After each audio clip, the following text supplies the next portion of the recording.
ഈശോ മിശിഹായ്ക്ക് സ്തുതിയായിരിക്കട്ടെ. ഞാൻ മാണിപ്പറമ്പിലച്ചൻ. ഹേയ് സാത്താൻ, നരകത്തിൽ ഹാപ്പിയാണോ? ഏയ്, നരകത്തിൽ അത്ര ഹാപ്പിയല്ല. എറണാകുളത്ത് ഞാൻ നല്ല ഹാപ്പിയാണ്. ഈ കഴിഞ്ഞ ദിവസങ്ങളിൽ ചില ഗ്രൂപ്പുകളിൽ വന്നതും എന്നോട് നേരിട്ട് ചോദിച്ചതുമായ ഒരു ചോദ്യത്തിനുള്ള ഉത്തരമാണ് ഈ വീഡിയോയിൽ. Good evening, Father. I have a doubt regarding the hell. What do the Satan and demons themselves experience in the hell? Are they happy being in the hell? Do the consequences of the hell applicable only for the human beings who go to hell? If the Satan and his team are happy now, how it would be after the second coming of Jesus? ഇതാണ് ചോദ്യം. ഇംഗ്ലീഷിൽ ചോദിച്ചത് കൊണ്ട് ഇംഗ്ലീഷിൽ തന്നെ ഞാൻ വായിക്കുകയാണ്, മലയാളം കൂടി പറയാം. നരകത്തെക്കുറിച്ച് എനിക്കൊരു സംശയം. സാത്താനും പിശാചുക്കളും എന്താണ് നരകത്തിൽ അനുഭവിക്കുന്നത്? നരകത്തിൽ അവർ സന്തോഷവാന്മാരാണോ? നരകത്തിൻ്റെ ഭവിഷ്യത്തുകൾ നരകത്തിൽ പോകുന്ന മനുഷ്യരെ മാത്രം ബാധിക്കുന്നതാണോ? സാത്താനും ടീമും ഇപ്പോൾ ഹാപ്പി ആണെങ്കിൽ ഈശോയുടെ രണ്ടാമത്തെ വരവിന് ശേഷം എന്തായിരിക്കും? ഇതാണ് ചോദ്യം. ഈ ചോദ്യം ഉന്നയിച്ച ആളോടുള്ള എല്ലാ ആദരവോടും കൂടെ പറയട്ടെ, ഇതുമായി ബന്ധപ്പെട്ട് അനേകം വീഡിയോസ് ഞാൻ പബ്ലിഷ് ചെയ്തിട്ടുണ്ട്. എങ്കിലും സംശയമുണ്ടാകാം. ചോദിച്ചതിന് നന്ദി. എങ്കിലും ഒരു കാര്യം അദ്ദേഹത്തെയും മറ്റുള്ളവരെയും ഓർമ്മപ്പെടുത്താൻ ഞാൻ ആഗ്രഹിക്കുകയാണ്. സനാതന സത്യങ്ങളെക്കുറിച്ച് അറിവുണ്ടാകാൻ ചെയ്യേണ്ടത് എല്ലാ വീഡിയോസും തുടക്കം മുതൽ ഒടുക്കം വരെ കാണുക എന്നതാണ്. ആരെങ്കിലും തെറി പറയുന്നത് കേൾക്കാനുള്ള രസം കൊണ്ട്, കൗതുകം കൊണ്ട് വീഡിയോ കേൾക്കാൻ വന്നിട്ട് കാര്യമില്ല. ഇത് ഞങ്ങളെ ബാധിക്കുന്ന കാര്യമല്ല, അതുകൊണ്ട് കേൾക്കാൻ തയ്യാറില്ല എന്ന് പറഞ്ഞ് ഈ ആരെങ്കിലൊക്കെ ഞാൻ തെറി പറഞ്ഞാൽ അത് കേൾക്കാൻ വേണ്ടി വന്നിരിക്കുക. അത് ഒരു ഉത്തമ ക്രിസ്ത്യാനിയുടെ ലക്ഷണമല്ല. ഞാനിങ്ങനെ വളരെ ആഴമേറിയ ദൈവശാസ്ത്രം പഠിപ്പിക്കുന്നുണ്ട്.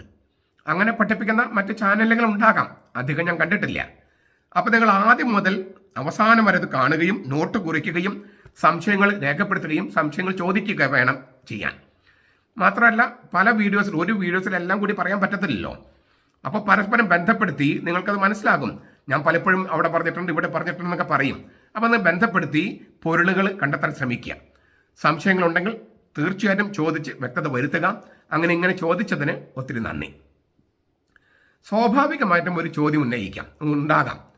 അതായത് അനേകം വീഡിയോസ് ഓരോ ദിവസം ഇറങ്ങുന്നുണ്ട്, പലതരം വ്യാഖ്യാനങ്ങളാണ്. എന്താണ് ഞങ്ങൾ വിശ്വസിക്കേണ്ടത്? ഏതാണ് തിരഞ്ഞെടുക്കേണ്ടത്? ഏത് വീഡിയോസാണ് കാണേണ്ടത്? ഉത്തരം വളരെ ലളിതമാണ്. നിങ്ങളൊരു പുസ്തകക്കടയിൽ പോയി ഏത് പുസ്തകങ്ങളാണ് വാങ്ങിക്കുക? നിങ്ങൾ പുസ്തകങ്ങൾ തിരഞ്ഞെടുക്കാനായിട്ട് മാനദണ്ഡം എന്താണ്? ഞാൻ ഉപയോഗിക്കുന്ന മാനദണ്ഡം അത് ആരെഴുതി എന്നുള്ളതാണ്. ആരാണ് എഴുതിയിരിക്കുന്നത്? രചയിതാവിൻ്റെ ആധികാരികത. ഇപ്പോൾ ബെനഡിക്ട് 16 ഞാൻ അന്നേരം വാങ്ങിച്ചിരിക്കും. അത് സ്കോട്ട് ഹാൻ ഞാൻ വാങ്ങിച്ചിരിക്കും. അതുപോലെ തന്നെ ഞാൻ എങ്ങനെയുള്ള പുസ്തകങ്ങൾ വായിക്കുക എന്നുള്ള കാര്യം മറ്റുള്ളവർക്കും അറിയാം, എൻ്റെ ഫ്രണ്ട്സായിട്ടുള്ളവർക്ക് അറിയാം. ഞാൻ UAE വചനപ്രഘോഷകർക്ക് ട്രെയിനിങ് കൊടുക്കാൻ പോയപ്പോൾ ഒരാൾ എനിക്ക് ഒരു ബൈബിൾ വർക്സ് എന്ന് പറഞ്ഞ ഒരു പെൻഡ്രൈവാണ്, അത് അമേരിക്കയിൽ നിന്ന് ഇമ്പോർട്ട് ചെയ്ത് വരുത്തി 40,000 രൂപയാണ് അതിൻ്റെ വില. ഒരു പെൻഡ്രൈവിൻ്റെ ബൈബിൾ വർക്സ് എന്ന പ്രോഗ്രാമാണ് അത്. അതിൻ്റെ ഒറിജിനൽ 40,000 രൂപയാണ്. പണ്ട് 20,000 രൂപയ്ക്ക് ഞാൻ ഷെയർ ചെയ്ത് വാങ്ങിച്ചിട്ടുണ്ട് ഞാൻ പഠിക്കുന്ന കാലത്ത്. ഇപ്പോൾ അതിൻ്റെ ലേറ്റസ്റ്റ് വെർഷൻ വന്നു കഴിഞ്ഞപ്പോൾ ഒരാളത് വാങ്ങിച്ച് എനിക്ക് തന്നു. 10 പൈസൻ്റെ നിന്ന് വാങ്ങിച്ചാൽ എനിക്ക് ഗിഫ്റ്റായിട്ട് തന്നു. പോളണ്ടിൽ ഒരു അച്ഛൻ ഒരു ഗ്രീക്ക് സെപ്തജിന്ത് ബൈബിൾ, അതായത് ആദിമസഭയുടെ ബൈബിള്, അതുമായിട്ട് ബന്ധപ്പെട്ട അതിൻ്റെ കോൺകോർഡൻസും ബൈബിൾ അതെല്ലാമായിട്ടുള്ള ഒരു ഡിജിറ്റൽ വെർഷൻ തന്നെ, അതിന് 500 യൂറോ ആണ് എൻ്റെ വില. എന്ന് വെച്ചാൽ നമ്മുടെ നാട്ടിൽ 50,000 രൂപ. അതൊരു ഒരു ഒരു ഫയലാണ്. ആ ഫയൽ എനിക്ക് വാങ്ങിച്ചു തന്നു. 50,000 രൂപ നമ്മുടെ നാട്ടിലെ 500 യൂറോ കൊടുത്ത്. അതൊരു ഗിഫ്റ്റാണ്. കാരണം ഞാൻ ഇങ്ങനെയുള്ള കാര്യങ്ങൾ ചെയ്യുന്ന ആളാണ് എന്ന് കരുതിയിട്ടാണ്, മനസ്സിലാക്കിയിട്ടാണ്. ഞാൻ പറഞ്ഞു വന്നത്, ആരാണ് പറയുന്നത്, അയാളുടെ ആധികാരികത എന്ത്, അതാണ് നമ്മൾ ആദ്യം നോക്കേണ്ടത്. അപ്പോൾ ആധികാരികമായി പറയുന്ന വീഡിയോസെ കാണാവൂ. അവൻ ഇങ്ങനെ പറഞ്ഞു, ഇവൻ മറ്റവൻ ഇങ്ങനെ പറഞ്ഞു. ഞാൻ അത് എനിക്ക് ഫോർവേഡ് ചെയ്ത് ഞാൻ തുറക്ക പോലും ഞാൻ ചെയ്യില്ല. ആധികാരികമില്ലാത്ത ഒരാളെ നമ്മൾ കാണാൻ നമ്മൾ തയ്യാറാകരുത്. പിന്നെ ഇക്കിളിപ്പെടുത്തുന്നത്, പെട്ടെന്ന് സുഖപ്പെടുത്തുന്നത്, അങ്ങനെ സംഗതികൾ താല്പര്യം ഉണ്ടായിരിക്കാം. പക്ഷെ അതൊന്നും കർത്താവിനെ അറിയാനായിട്ട് ഗുണം ചെയ്യില്ല. കർത്താവ് ഒരുപാട് പേരെ സുഖപ്പെടുത്തിയിട്ടുണ്ട്. പക്ഷെ രോഗശാന്തിയിലൂടെയല്ല ലോകത്തെ രക്ഷിച്ചത്, സഹനത്തിലൂടെയും മരണത്തിലൂടെയുമാണ്. അപ്പം രക്ഷ പ്രാപിക്കാൻ രോഗശാന്തി പോരാ. രോഗശാന്തി കിട്ടണം, വേണ്ടതാണ്. നമുക്കെല്ലാവരുടെയും വലിയ ഉത്കണ്ഠയാണ് രോഗം വന്നാൽ. അപ്പോൾ തീർച്ചയായിട്ടും അതൊക്കെ വേണം. പക്ഷേ അതിൽ നിന്ന് പോകരുത്, ആഴത്തിലേക്ക് കടക്കാൻ ശ്രമിക്കുക. സഹനവും മരണവും, പിന്നെ മരണമെന്ന പുഴയിലൂടെ കടന്ന് ഉത്ഥാനം, അങ്ങനെയുള്ളൊരു പ്രത്യാശയിൽ ജീവിക്കുന്നവരാണ് ക്രിസ്ത്യാനികൾ. ആ പ്രത്യാശ ഇല്ലെങ്കിൽ മറ്റ് മതസ്ഥരെക്കാളും മോശമായിരിക്കും നമ്മൾ.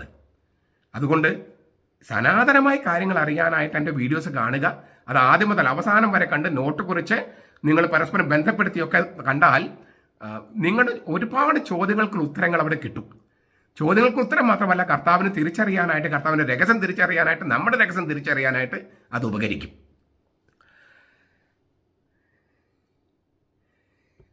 ഈ വീഡിയോസ് കാണുമ്പോൾ, എൻ്റെ വീഡിയോസ് അടക്കം കത്തോലിക്ക സഭയുടെ പ്രബോധനങ്ങളുമായി ചേരാത്തവരുടെ പ്രസംഗങ്ങൾ കേട്ട് വിശ്വസിക്കരുത്. കത്തോലിക്ക സഭയുടെ പ്രബോധനം ചേരാത്ത പ്രബോധനങ്ങൾ അത് വികാരിയച്ചനോ മെത്രാനോ മെത്രാപ്പൊലിത്തയോ മേജർ ആർച്ച് ബിഷപ്പോ ഞാനോ ആര് പറഞ്ഞാലും സ്വീകരിക്കരുത്. കത്തോലിക്ക സഭയുടെ മതബോധനം ഇതാണ് എന്ന് പറഞ്ഞിട്ട്, പ്രബോധനം ഇതാണെന്ന് പറഞ്ഞിട്ട് കത്തോലിക്ക സഭയുടെ മതബോധനത്തിന് വിരുദ്ധമായിട്ടുള്ള പ്രചരിപ്പിച്ചാലും സ്വീകരിക്കരുത്. എൻ്റെ പ്രസംഗങ്ങളിൽ തിരുവചനവും കത്തോലിക്ക സഭയുടെ മതബോധനവും അത് ഒരുമിച്ചാണ് ഞാൻ എപ്പോഴും പറയുക. കാരണം തിരുവചനങ്ങളിൽ നിന്നാണ് ഈ കത്തോലിക്ക സഭയുടെ മതബോധനം ഉണ്ടായത്. അപ്പോൾ അതുകൊണ്ടാണ് ഞാൻ ആ കത്തോലിക്ക സഭയുടെ മതബോധനം ഇന്ന സംഖ്യ, അല്ലെങ്കിൽ രണ്ടാം വത്തിക്കാൻ സുന്നതസ് ഇന്ന സംഖ്യ എന്നൊക്കെ പറഞ്ഞ് ഞാൻ നിങ്ങളുടെ മുമ്പിൽ അവതരിപ്പിക്കുന്നത്. അപ്പോൾ ബൈബിളും കത്തോലിക്ക സഭയുടെ മതബോധനവും അത് രണ്ട് ക്രോസ് ചെക്ക് ചെയ്ത് പോയാൽ നന്നായിരിക്കും. ഇനി ചോദ്യത്തിലേക്ക് വരാം. ചോദ്യം മറന്നുപോയാവോ? സാത്താനും പിശാചുക്കളും എന്താണ് നരകത്തിൽ അനുഭവിക്കുന്നത്? നരകത്തിൽ അവർ സന്തോഷവാന്മാരാണോ? നരകത്തിൻ്റെ ഭവിഷ്യത്തുകൾ നരകത്തിൽ പോകുന്ന മനുഷ്യരെ മാത്രം ബാധിക്കുന്നതാണോ? സാത്താനും ടീമും ഇപ്പോൾ അവിടെ ഹാപ്പി ആണെങ്കിൽ ഈശോയുടെ രണ്ടാമത്തെ വരവിന് ശേഷം എന്തായിരിക്കും? ഇങ്ങനെയുള്ള കാര്യങ്ങളാണ്. ഇതിനുത്തരം പറയാനായിട്ട് പ്രധാനമായിട്ടും ഈ വീഡിയോയിൽ ഞാൻ 3 തിരുവചനങ്ങളാണ് ഉപയോഗിക്കുന്നത്. ഒന്നാമത്തെ തിരുവചനം ഓശാന ഞായറാഴ്ച ഈശോ മിശിഹ പറഞ്ഞതാണ്. ഗ്രീക്കുകാർ കർത്താവിനെ കാണാൻ വേണ്ടി വന്നപ്പോൾ അതുമായിട്ട് ബന്ധപ്പെട്ട കർത്താവ് പറഞ്ഞ വചനം യോഹന്നാന്റെ സുവിശേഷത്തിൽ 3-ാമത്തെ പീഡാനുഭവ പ്രവചനം യോഹന്നാന്റെ സുവിശേഷത്തിലില്ല, മഹത്വവൽക്കരണ പ്രവചനമാണ്. ആ 3-ാമത്തെ മഹത്വവൽക്കരണ പ്രവചനമാണ് വാസ്തവത്തിൽ ഈ യോഹന്നാന്റെ സുവിശേഷം 12-ാമത്തെ അധ്യായം 31 മുതൽ 33 വരെ. ഇപ്പോൾ ഈ ലോകത്തിന്റെ ന്യായവിധി ആകുന്നു. ഇപ്പോൾ ഈ ലോകത്തിന്റെ പ്രഭു പുറന്തള്ളപ്പെടും. ഞാൻ ഭൂമിയിൽ നിന്ന് ഉയർത്തപ്പെടുമ്പോൾ എല്ലാവരെയും എന്നിലേക്ക് ആകർഷിക്കും. അവനിത് പറഞ്ഞത് താൻ ഏത് വിധത്തിലുള്ള മരണമാണ് വരിക്കാൻ പോകുന്നത് എന്ന് സൂചിപ്പിക്കാനാണ്. അതിലത്തെ വാക്കുകൾ നോക്കുക. ഇപ്പോഴാണ് ഈ ലോകത്തിന്റെ ന്യായവിധി. ന്യായവിധി എന്നതിന് ഉപയോഗിക്കുന്ന വാക്ക് ഗ്രീക്ക് വാക്ക് ക്രീസിസ് എന്നാണ്. ക്രീസിസ്, അതിൽ നിന്നാണ് ക്രൈസിസ് എന്ന വാക്ക് ഇംഗ്ലീഷ് ഉപയോഗിക്കുന്നത്. പ്രതിസന്ധി എന്നൊക്കെ നമ്മൾ പറയല്ലോ, ശരിക്കും അത് ന്യായവിധിയാണ്. ഒരു വേർതിരിവിനെയാണ് ക്രൈസിസ് എന്ന് പറയണേ, അല്ലെങ്കിൽ ക്രീസിസ് എന്ന് പറയണേ. കുരിശിലെ ഉയർത്തപ്പെടലോടെ ഈ ലോകത്തിന്റെ ന്യായവിധി അരങ്ങേറുകയാണ്. ഒരു വേർതിരിവ്, ആരാണ് ശരി ആരാണ് തെറ്റ് ചെയ്തവളെ ശിക്ഷ എന്ത്, ഇതാണ് ശിക്ഷാവിധി അല്ലെങ്കിൽ ന്യായവിധി. ഒരു കോടതിയിലെ ന്യായവിധി അതാണല്ലോ. ഈ ലോകത്തിന് അധികാരിയായ സാത്താൻ തെറ്റുകാരനാണെന്നും അതിനാൽ പുറന്തള്ളപ്പെടുമെന്നും ആദ്യത്തെ വിധി പ്രസ്താവം. അപ്പോൾ ആരാണ് ശരി ആരാണ് തെറ്റ് ചെയ്യുന്ന ശിക്ഷ. സാത്താനാണ് തെറ്റ്, സാത്താനാണ് ശിക്ഷ, പുറന്തള്ളപ്പെടുകയാണ്. ഇനി ആരാണ് ശരി? കുരിശിലേറിയവൻ എല്ലാ മനുഷ്യരും തന്നിലേക്ക് ആകർഷിക്കും, കാരണം അവനാണ് ശരി. ഇതാണ് ന്യായവിധിയുടെ 2-ാം ഭാഗം. അപ്പോൾ ആരാണ് ശരി ആരാണ് തെറ്റ് ചെയ്യുന്ന ശിക്ഷ, ഇത് കർത്താവ് പ്രഖ്യാപിച്ചു. ഇപ്പോഴാണ് ന്യായവിധി. ഈ ഗ്രീക്കുകാരെ കർത്താവിനെ കാണാൻ വന്ന നിമിഷം, ആ നിമിഷത്തിൽ കർത്താവ് പറഞ്ഞൊരു വചനം കൂടി കേട്ടാൽ കുറച്ചുകൂടി മനസ്സിലാകും. ഗോതമ്പ് മണി നിലത്ത് വീണ് അഴിയുന്നില്ലെങ്കിൽ അത് അതേപടി ഇരിക്കും, അഴിയുന്നെങ്കിലോ അത് വളരെ ഫലം ചൂടും. 2 കാര്യങ്ങൾക്കാണ് സൂചന നൽകുന്നത്. ഒന്ന്, ഗോതമ്പ് മണി യേശുവിനെ തന്നെയാണ് സൂചിപ്പിക്കുന്നത്. ആ ഗോതമ്പ് മണി നിലത്ത് വീണ് അഴിയണം എന്ന് വെച്ചാൽ അവൻ മരിക്കണം. എങ്കിലേ പുതുജീവൻ, പുതിയ ജനുസലുള്ള ജീവൻ, ഉത്ഥാന ജീവൻ പുറപ്പെടുവിക്കും. അപ്പോൾ കർത്താവ് മരിച്ച് ഉത്ഥാനം ചെയ്തിട്ടാണ് ഗ്രീക്കുകാർ, അതായത് വിജാതിയർ അവനെ കാണൂ. ഗ്രീക്കുകാരാണല്ലോ കാണാൻ വന്നത്. അപ്പോൾ അവരോട് പറയാണ്, ഞാൻ മരിച്ച് ഉത്ഥാനം ചെയ്തിട്ടാണ് നിങ്ങൾ എന്നെ കാണുക. അതെങ്ങനെയാണ്? ഒന്നാമത്തെ കാര്യം, അതെങ്ങനെയാണ്? ഗോതമ്പ് മണി നിലത്ത് വീണ്, ഗോതമ്പ് മണി, ആ ഗോതമ്പ് മണിയാണ് കുർബാനയായിട്ട് മാറണേ. ഈ ഗോതമ്പ് മണി പൊടിച്ചിട്ടാണ് കുർബാനയ്ക്ക് വേണ്ട അപ്പം ഉണ്ടാക്കുന്നത്. അപ്പോൾ വിശുദ്ധ കുർബാനയുടെ രൂപത്തിലാണ് വിജാതിയുടെ അടുത്തേക്ക് കർത്താവ് വരിക. അന്ന് ഭൂമിയിൽ ജീവിച്ചവൻ കണ്ടാലും മനുഷ്യനാണ് യേശു, പക്ഷെ അവൻ ദൈവമായിരുന്നു. ഇപ്പൊ കണ്ടാൽ അപ്പമാണ്, പക്ഷെ അവൻ അത് ഉത്ഥാനം ചെയ്ത ക്രിസ്തുവാണ്. അപ്പൊ അന്ന് യേശു ദൈവമാണെന്ന് വിശ്വസിക്കാനുള്ള എന്തുമാത്രം വിശ്വാസത്തിന്റെ പ്രയാസമുണ്ടോ അത്ര തന്നെ പ്രയാസം ഇപ്പോഴും ഉണ്ട് വിശുദ്ധ കുർബാന യേശുവാണെന്ന് വിശ്വസിക്കാൻ. അന്ന് ആ മനുഷ്യൻ ദൈവമാണെന്ന് വിശ്വസിക്കണമായിരുന്നു. ഇന്ന് ഈ അപ്പം മനുഷ്യനാണെന്ന് വിശ്വസിക്കണം. വിശ്വാസത്തിന്റെ വെല്ലുവിളി അന്ന് ഇന്നും ഒരുപോലെയാണ്. അപ്പോൾ വിശുദ്ധ കുർബാനയിലൂടെയാണ് വിജാതീയ ലോകം കർത്താവിനെ കാണുക എന്നാണ് അന്ന് പറഞ്ഞത്. അപ്പോൾ അവിടെ ന്യായവിധി നടന്നു കഴിഞ്ഞു. എങ്ങനെയാണ്? ഗ്രീക്കുകാര് കാണുന്നത് കുരിശുമരണത്തിലൂടെയും കുർബാനയിലൂടെയുമാണ് എല്ലാ മനുഷ്യരും കർത്താവ് ആകർഷിക്കുന്നത്. അത് ഇപ്പോഴും അങ്ങനെ തന്നെയാണ്. കർത്താവ് എല്ലാവരെയും ആകർഷിക്കുന്നത് തൻ്റെ കുർബാനയിലേക്കാണ്, ആ രഹസ്യത്തിലേക്കാണ്. എന്നിട്ട് അവരുമായി തൻ്റെ ജീവൻ പങ്കുവെക്കുകയാണ്. അപ്പോൾ ന്യായവിധി നടക്കുന്നത് കുരിശുമരണത്തിൽ, കുരിശിൽ ഉയർത്തപ്പെടുമ്പോഴാണ് എന്ന് കർത്താവ് പറഞ്ഞതിൻ്റെ അർത്ഥം. ഈ ലോകത്തിൻ്റെ പ്രഭു സാത്താൻ എന്നതിന് യോഹന്നാന്റെ സുവിശേഷത്തിൽ ഉപയോഗിക്കുന്ന വാക്കാണ് ഈ ലോകത്തിൻ്റെ പ്രഭു. ഈ ലോകം എന്ന വാക്ക് പലതരത്തിൽ ഉപയോഗിച്ചിട്ടുണ്ട് യോഹന്നാന്റെ സുവിശേഷത്തിൽ. ദൈവം സ്നേഹിച്ച ലോകം എന്നും യോഹന്നാൻ 3:16 പറയുന്നുണ്ട്. അതല്ല ഇവിടെ ഉദ്ദേശിക്കുന്നത്. യേശുവിൽ അവിശ്വാസം, യേശുവിൽ വിശ്വസിക്കാത്ത ലോകം, ആ ലോകത്തിൻ്റെ പ്രഭുവാണ് സാത്താൻ. ഈ ഏദൻ തോട്ടത്തിൽ വെച്ച് ആദം ദൈവത്തിനെതിരെ കലഹിച്ചപ്പോൾ സാത്താൻ ഈ ലോകത്തിൻ്റെ പ്രഭുവായി. ഉൽപ്പത്തി 3:1-19 വരെ. ഈശോ ഉയർത്തപ്പെടുമ്പോൾ ഈ ലോകത്തിൻ്റെ പ്രഭുവായ സാത്താനെ പരാജയപ്പെടുത്തും. ഹെബ്രായ ലേഖനം 2:14-15. യേശു വീണ്ടും തേജസ്സിൽ വരുമ്പോൾ സാത്താന് നിത്യമായ ശിക്ഷ നടപ്പാക്കും. നശിപ്പിക്കുമെന്നൊക്കെ പറയുക, സാത്താൻ നശിപ്പിക്കുമെന്നാണ് പറയുക. വെളിപാട് 20:10. കത്തോലിക്ക സഭയുടെ മതബോധനം 550, 28, 53. ഞാൻ ഈ വചനം ഒന്നുകൂടി പറയാൻ ആഗ്രഹിക്കുകയാണ്. ഈശോ ഉയർത്തപ്പെടുമ്പോൾ സാത്താനെ പരാജയപ്പെടുത്തും. ഹെബ്രായ ലേഖനം 2:14-15. ഈശോ വീണ്ടും തേജസ്സിൽ വരുമ്പോൾ സാത്താനെ നിത്യമായി ശിക്ഷിക്കും, സാത്താനെ നശിപ്പിക്കും. അതെങ്ങനെയാണെന്ന കാര്യം നമ്മൾ കാണാനിരിക്കുന്നു. ഉയർത്തപ്പെടുമ്പോൾ എന്നാണ് കർത്താവ് പറഞ്ഞത്. ഉയർത്തപ്പെടുക എന്നതിന് രണ്ടർത്ഥമുണ്ട്. ഒന്ന്, കുരിശിൽ ഉയർത്തപ്പെടുക, യോഹന്നാൻ 12:33. അതിൽ പറയുന്നുണ്ടല്ലോ, താൻ എങ്ങനെയാണ് മരിക്കാൻ പോകുന്നത് സൂചിപ്പിക്കുകയായിരുന്നു. അപ്പോൾ കുരിശിൽ ഉയർത്തപ്പെടുക എന്നാണ് ഒന്നാമത്തെ അർത്ഥം. രണ്ട്, തിരുവുത്ഥാനത്തിലൂടെയും സ്വർഗാരോഹണത്തിലൂടെയും പിതാവിങ്കിലേക്ക് തിരിച്ചു പോകുക, സ്വർഗത്തിലേക്ക് ഉയർത്തപ്പെടുക. യെശയ്യായുടെ പുസ്തകം 52:13-53-12 വരെ ഈ സഹനദാസനെ കുറിച്ചുള്ള കീർത്തനത്തിൽ ഈ ദാസന്റെ മഹത്വവൽക്കരണത്തെക്കുറിച്ച് പറയുന്നുണ്ട്. കത്തോലിക്ക സഭയുടെ മതബോധനം 662 നിങ്ങൾക്ക് വായിക്കാം. ഈശോ ഭൂമിയിൽ നിന്ന് ഉയർത്തപ്പെട്ട് ദൈവത്തിന്റെ വലത്തുഭാഗത്ത് ഇരിക്കുന്നത് അവന്റെ സാർവലൗകികവും, എന്നുവെച്ചാൽ സർവ്വലോകത്തെയും ബാധിക്കുന്നത്, സാർവജനീനവും സർവ്വജനങ്ങളെയും ബാധിക്കുന്നത് പ്രാപഞ്ചികവുമായ ഈ പ്രപഞ്ചത്തെയും സകല പ്രപഞ്ചത്തെയും ബാധിക്കുന്നതായ, അല്ലെങ്കിൽ അതിൻ്റെ എല്ലാം മുകളിൽ അവൻ കർത്തൃത്വം, അവൻ അതിൻ്റെ ലോഡ്ഷിപ്പ്, അവൻ അതിൻ്റെ നാഥനായിരിക്കുന്നു. ഇതിനാണ് ഈ സൂചിപ്പിക്കുക ഉയർത്തപ്പെടുക എന്ന് പറഞ്ഞാൽ. ഞാൻ ഒന്നുകൂടി പറയാം. സർവ്വലോകത്തിൻ്റെയും സർവ്വജനങ്ങളുടെയും പ്രപഞ്ചത്തിൻ്റെ തന്നെയും നാഥനായി, കർത്താവായി അവൻ ദൈവപിതാവിൻ്റെ വലത്തുഭാഗത്ത് ഇരിക്കുന്നു.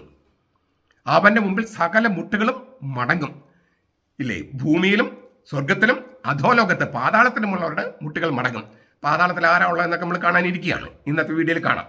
ഫിലിപ്പിയ ലേഖനം 2:6-11 അത് പറഞ്ഞിട്ടുണ്ട്. അപ്പോൾ ഒന്നുകൂടി നമുക്ക് കേൾക്കുക.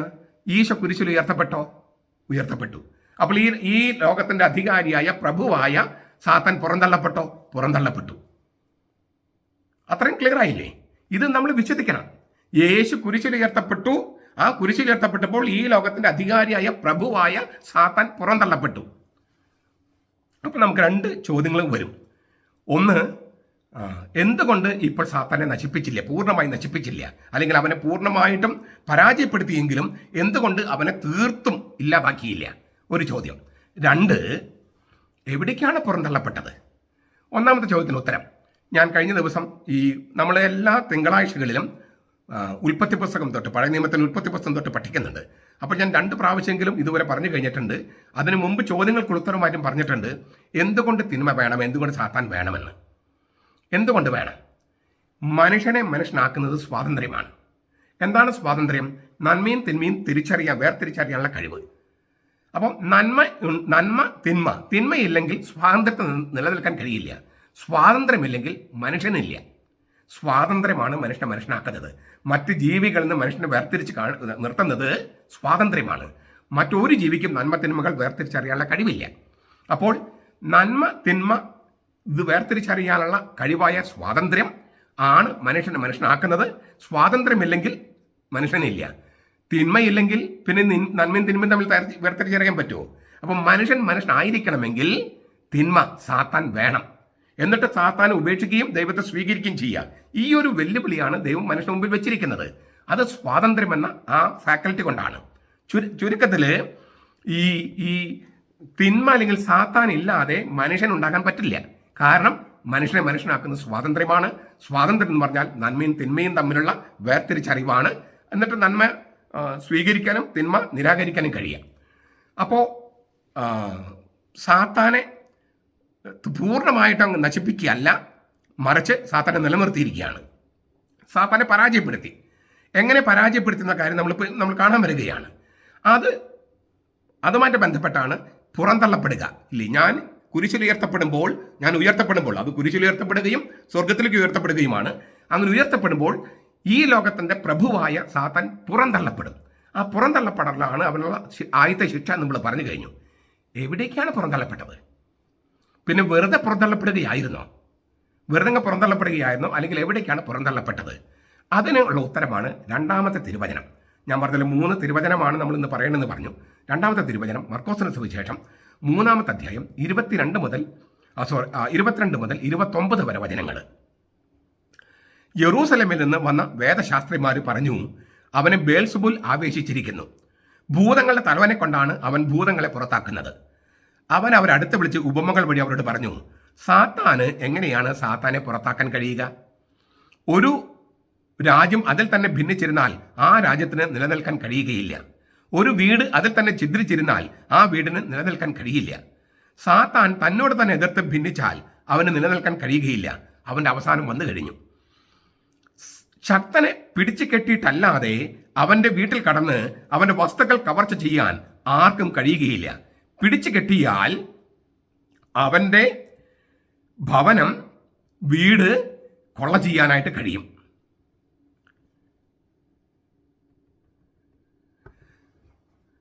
അവൻ്റെ വീട്ടിൽ കടന്ന് അവൻ്റെ വസ്തുക്കൾ കവർച്ച ചെയ്യാൻ പിടിച്ചു കെട്ടിയാൽ പിന്നെ അവൻ്റെ വീട് കവർച്ച ചെയ്യാം.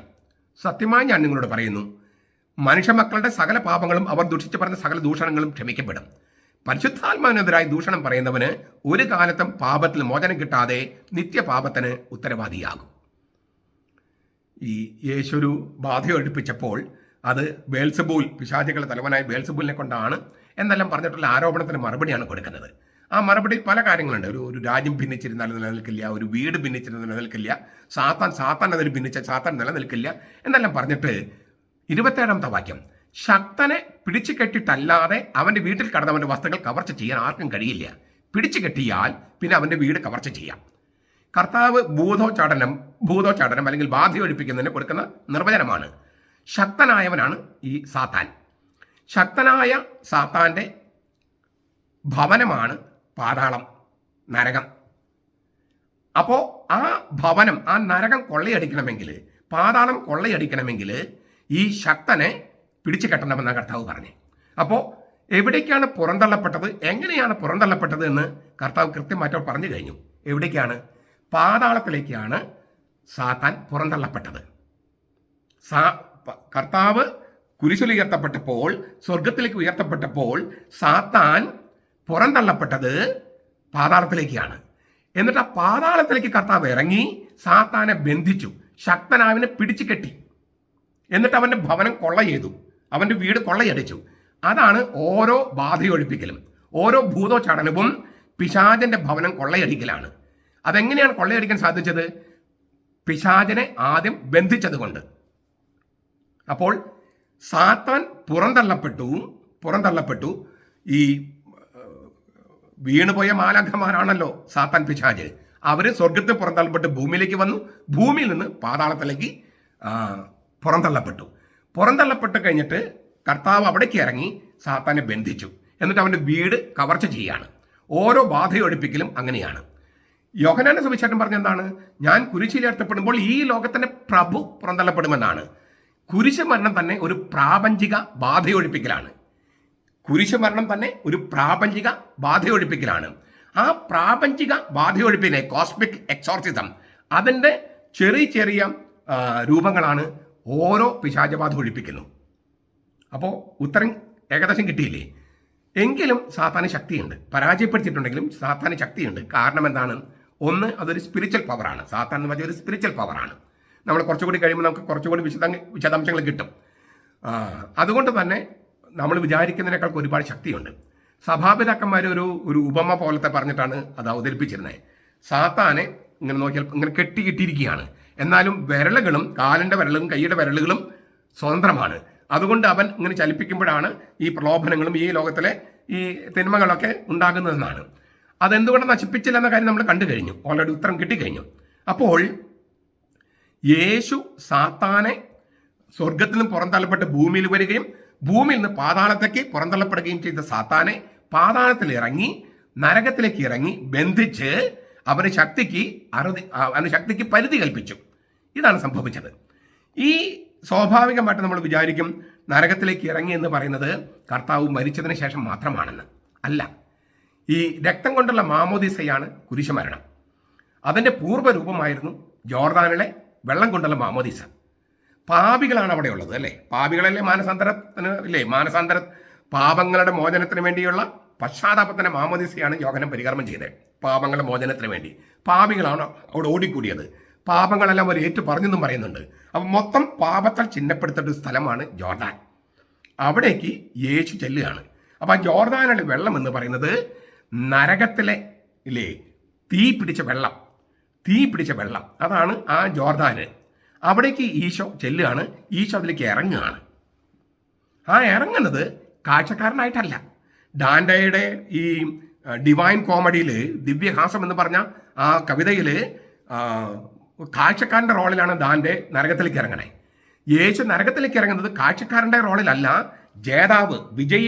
വിജയിച്ചവന്റെ ജേതാവിൻ്റെ റോളിലാണ്. കർത്താവ് നരകത്തിലേക്ക് ഇറങ്ങുന്നു. എന്നിട്ട് അതിശക്തനെ പിടിച്ചു കെട്ടി നരകത്തിൻ്റെയും മരണത്തിൻ്റെ താക്കോലിൽ കർത്താവ് കൈക്കലാക്കി. വെളിപാട് 1:18. ഞാൻ മരിച്ചവനായിരുന്നു, ഞാൻ ഉയർത്തെഴുന്നേറ്റു, നരകത്തിൻ്റെയും മരണത്തിൻ്റെയും താക്കോലുകൾ എൻ്റെ കയ്യിലാണ്. എന്നിട്ട് നരകത്തിൻ്റെ കവാടങ്ങൾ തുറന്നിട്ടു. സാത്താന് ശക്തിക്ക് പരിധി കൽപ്പിച്ചു. അതാണ് ഈ പരാജയപ്പെടുത്തൽ എന്ന് പറയണേ. അവനെ ബന്ധിച്ച് അവന് ശക്തിക്ക് അങ്ങനെ പരിധി കൽപ്പിച്ചു. ഇതേക്കുറിച്ച് ബെനഡിക്ട് മാർപ്പാപ്പ വിശദീകരിക്കുന്നത് നമുക്കിന്ന് കേൾക്കാം. നസ്രത്തിൽ യേശു എന്ന് പറഞ്ഞിട്ട് 3 വോളിയമുണ്ട്. അതിൽ 1-ാമത്തെ വോളിയം അധ്യായം 1-ലാണ് ഞാൻ ഇപ്പോൾ വായിക്കുന്നത്. ഈ പുസ്തകം നിങ്ങൾ കേൾക്കുന്നവർ നിങ്ങൾ ഈ 3 വോളിയം നമ്മുടെ മാർപ്പാപ്പയായിരുന്ന ആഗസ്തീനോസ് പൗലോസ്ലീഗ എന്ന് പറഞ്ഞ അവരുടെയൊക്കെ ബുദ്ധിശക്തിക്ക് തുല്യവും അതുപോലെ വിശുദ്ധി ഉണ്ടായിരുന്ന ഒരു മനുഷ്യനായി ബെനഡിക്ട് മാർപ്പാപ്പ. നമ്മുടെ മാർപ്പാപ്പയായിരുന്നു നമ്മുടെ അടുത്ത കാലത്ത് അദ്ദേഹം മരിച്ചത്. അദ്ദേഹത്തിൻ്റെ പുസ്തകം മലയാളത്തിൽ അവൈലബിൾ ആണ്. ഞാൻ 6 ഞാൻ തർജ്ജമ ചെയ്തിട്ടുണ്ട്. ഒരെണ്ണം ചങ്ങനാശ്ശേരി നിന്ന് സ്പിരിറ്റ് ഓഫ് ദി ലിറ്റർജി. ഈ പുസ്തകങ്ങൾ നിങ്ങളൊരു 10-15 പ്രാവശ്യം വായിക്കണം. യേശുവിനെ കുറിച്ച് കഴിഞ്ഞ 200 കൊല്ലങ്ങൾക്കുള്ളിൽ ഇത്ര നല്ല പുസ്തകം എഴുതപ്പെട്ടിട്ടില്ല എന്നാണ് യൂറോപ്പിലും അമേരിക്കയിലും ഒക്കെ അറിയപ്പെടുന്നത്. ആ പുസ്തകം നമുക്ക് മലയാളത്തിൽ കിട്ടിയിരിക്കുന്നത്. അത് ആളൊരു ബിബ്ലിയ അക്കാദമി അത് ഇറക്കിയിട്ടുണ്ട്. ഞാനത് തർജ്ജമ ചെയ്തിട്ടുണ്ട്. നിങ്ങളത് വായിക്കണം. ബെനഡിക്ട് മാർപ്പാപ്പയുടെ നസ്രത്തിൽ യേശു 3 വോളിയങ്ങളുണ്ട്. 1-ാമത്തെ വോളിയം അതിൽ 1000 അധ്യായത്തിലൊരു ഭാഗമാണ് ഞാൻ വായിക്കുന്നത്. അദ്ദേഹത്തിൻ്റെ വ്യാഖ്യാനം ഞാൻ അങ്ങനെ തന്നെ വായിക്കുകയാണ്.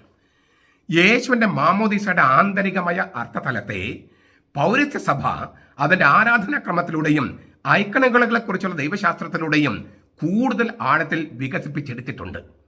പൗരസ്ത്യ സഭകൾ കേട്ടോ, സീറോ മലബാർ സഭക്കാർ കേൾക്കണേ. പൗരസ്ത്യ സഭകൾക്ക് പ്രത്യക്ഷവൽക്കരണ തിരുനാൾ അഥവാ എപ്പിഫനി എന്ന് പറയുന്നത് ജ്ഞാനികളുടെ സന്ദർശനമല്ല, യേശുവിൻ്റെ മാമോദീസയാണ്. അവർ എപ്പിഫനിയുടെ ഉള്ളടക്കവും യേശു ദൈവപുത്രനാണ് എന്ന് സ്വർഗത്തിൽ നിന്ന് സാക്ഷ്യപ്പെടുത്തുന്നതാണ് ആ ഉള്ളടക്കം. ഈസ്റ്ററും തമ്മിൽ അത്യഗാധമായ ബന്ധം കാണുന്നു. എല്ലാ ധർമ്മനീതിയും പൂർത്തിയാക്കുക നമുക്ക് ഉചിതമാണ്, മത്തായി 3:15 എന്ന് സ്നാപയോഹന്നാനോട് പറഞ്ഞ തിരുവചനത്തിൽ പൗരസ്ത്യ സഭകൾ കാണുന്നത് ഗെത്സമൻ തോട്ടത്തിൽ വെച്ച് യേശു പിതാവിനോട് ഉരുവിട്ട പ്രാർത്ഥനയാണ് മത്തായി 26:39. എൻ്റെ പിതാവേ, എൻ്റെ ഇഷ്ടമല്ല, നിന്റെ ഹിതം പോലെയാകട്ടെ. എപ്പിഫനി തിരുനാളിന് ജനുവരി 6 ഒരുക്കമായി ജനുവരി 3 ചൊല്ലുന്ന ആരാധനാ ഗീതങ്ങളെല്ലാം വിശുദ്ധ വാരത്തിലെ ബുധനാഴ്ചത്തെ പ്രാർത്ഥനകളുമായി ഇണങ്ങുന്നതാണ്. ജനുവരി 4 ആരാധനാ ഗാനങ്ങൾ പെസക വ്യാഴ കർമ്മങ്ങളുമായി പൊരുത്തപ്പെടുന്നതാണ്. ജനുവരി 5 ആരാധനക്രമം ദുഃഖവെള്ളിയുടെയും വലിയ ശനിയുടെയും കർമ്മവിധികളുമായി ചേർച്ചയുള്ളതാണ്. ഈ ചാർച്ചാ ബന്ധങ്ങളെ ഐക്കണുകളിൽ പ്രകാശിപ്പിച്ചിരിക്കുകയാണ് പൗരസ്ത്യ സഭ. യേശുവിന്റെ ജ്ഞാനസ്നാനത്തിന് ഐക്കണിൽ ജലത്തെ ദ്രാവക രൂപത്തിലുള്ള കബറിടമായി അവതരിപ്പിച്ചിരിക്കുന്നു. അതിന്റെ രൂപമാകട്ടെ കറുത്തിരണ്ട ഗുഹയോ നിലവറയോ ആണ്. അധോലോകമായ പാതാളത്തിന്റെയോ നരകത്തിന്റെയോ ഐക്കണിക ചിത്രമാണ് ഈ ഇരുണ്ട ഗുഹ. എല്ലാ വശത്തു നിന്നും അഗ്നി പടർന്നു പിടിക്കുന്ന ഈ ജലകുടീരത്തിലേക്കുള്ള യേശുവിന്റെ ഇറക്കം പാതാളത്തിലേക്കുള്ള അവന്റെ അവരോഹണത്തിന്റെ മുൻ ആസ്വാദനമാണ്. അവൻ ജലത്തിലേക്ക് ഇറങ്ങിയപ്പോൾ ശക്തനായ മനുഷ്യനെ അവൻ ബന്ധിച്ചു. ലൂക്ക 11:22 എന്നാണ് ജെറൂസലമിലെ വിശുദ്ധ സിറിയിൽ എഴുതിയത്. മറ്റൊരു പദാവലി ഉപയോഗിച്ച് ജോൺ ക്രിസോസ്റ്റം അഭിപ്രായപ്പെട്ടത് ഇങ്ങനെയാണ്: വെള്ളത്തിലേക്ക് ഇറങ്ങിപ്പോയതും അവിടെ നിന്ന് കയറിയതും നരകത്തിലേക്കുള്ള ഇറക്കത്തിന്റെയും ഉത്ഥാനത്തിന്റെയും പ്രതീക സൂചകമാണ്. അങ്ങനെ യേശുവിന്റെ മാമോദിസായെ ലോക ചരിത്രത്തിന്റെ ആവർത്തനമായി മനസ്സിലാക്കുന്നു. അത് ഭൂതകാലത്ത് അയവിറക്കി സംക്ഷേപിച്ച് ഭാവിയെ മുൻകൂട്ടി അനുഭവിക്കുന്നു. മറ്റുള്ളവരുടെ പാപങ്ങളിലേക്കുള്ള യേശുവിന്റെ പ്രവേശനം നിത്യാഗ്നിയിലേക്കുള്ള അവന്റെ അവരോഹണമായിരുന്നു. എന്നാൽ ദാന്റെയുടെ നരകാഗ്നിയിൽ എന്ന പോലെ കാഴ്ചക്കാരന്റെ റോളിലല്ല അവൻ നിത്യാഗ്നിയിലേക്ക് ഇറങ്ങിയത്. പ്രത്യുത മറ്റുള്ളവരുടെ സഹഭാവത്തിൽ സഹിച്ചവൻ സഹനത്തെ തന്നെ രൂപാന്തരപ്പെടുത്തുകയും അതിലൂടെ അധോലോകത്തെ കീഴ്മേൽ മറിക്കുകയും അത്യഗാധ കയത്തിന്റെ കവാടങ്ങൾ ഇടിച്ചു നിരത്തി വലിച്ചെറിഞ്ഞ് അത് മലർക്കെ തുറന്നിടുകയും ചെയ്തു. ദുഷ്ടന്റെ ഭവനത്തിലേക്കുള്ള ഇറക്കമായിരുന്നു യേശുവിന്റെ മാമോദീസ. അവിടെ വെച്ച് മനുഷ്യരെ തടവുകാരായി കൈവശം വെച്ചിരിക്കുന്ന ശക്തനുമായി ലൂക്ക 11:22 അതിശക്തനായവൻ സംഘട്ടനത്തിൽ ഏർപ്പെട്ടു. ഉപജാപത്തിലൂടെയും കപടതന്ത്രത്തിലൂടെയും നമ്മെ കൗശലപൂർവ്വം വഞ്ചിച്ച് കൈകാര്യം ചെയ്യുന്ന ശക്തികളുടെ തടവുകാരാണ് നാം എന്നതാണ് സത്യം. ആ ശക്തികളുമായിട്ടാണ് കർത്താവ് സംഘട്ടനത്തിൽ ഏർപ്പെട്ടത്.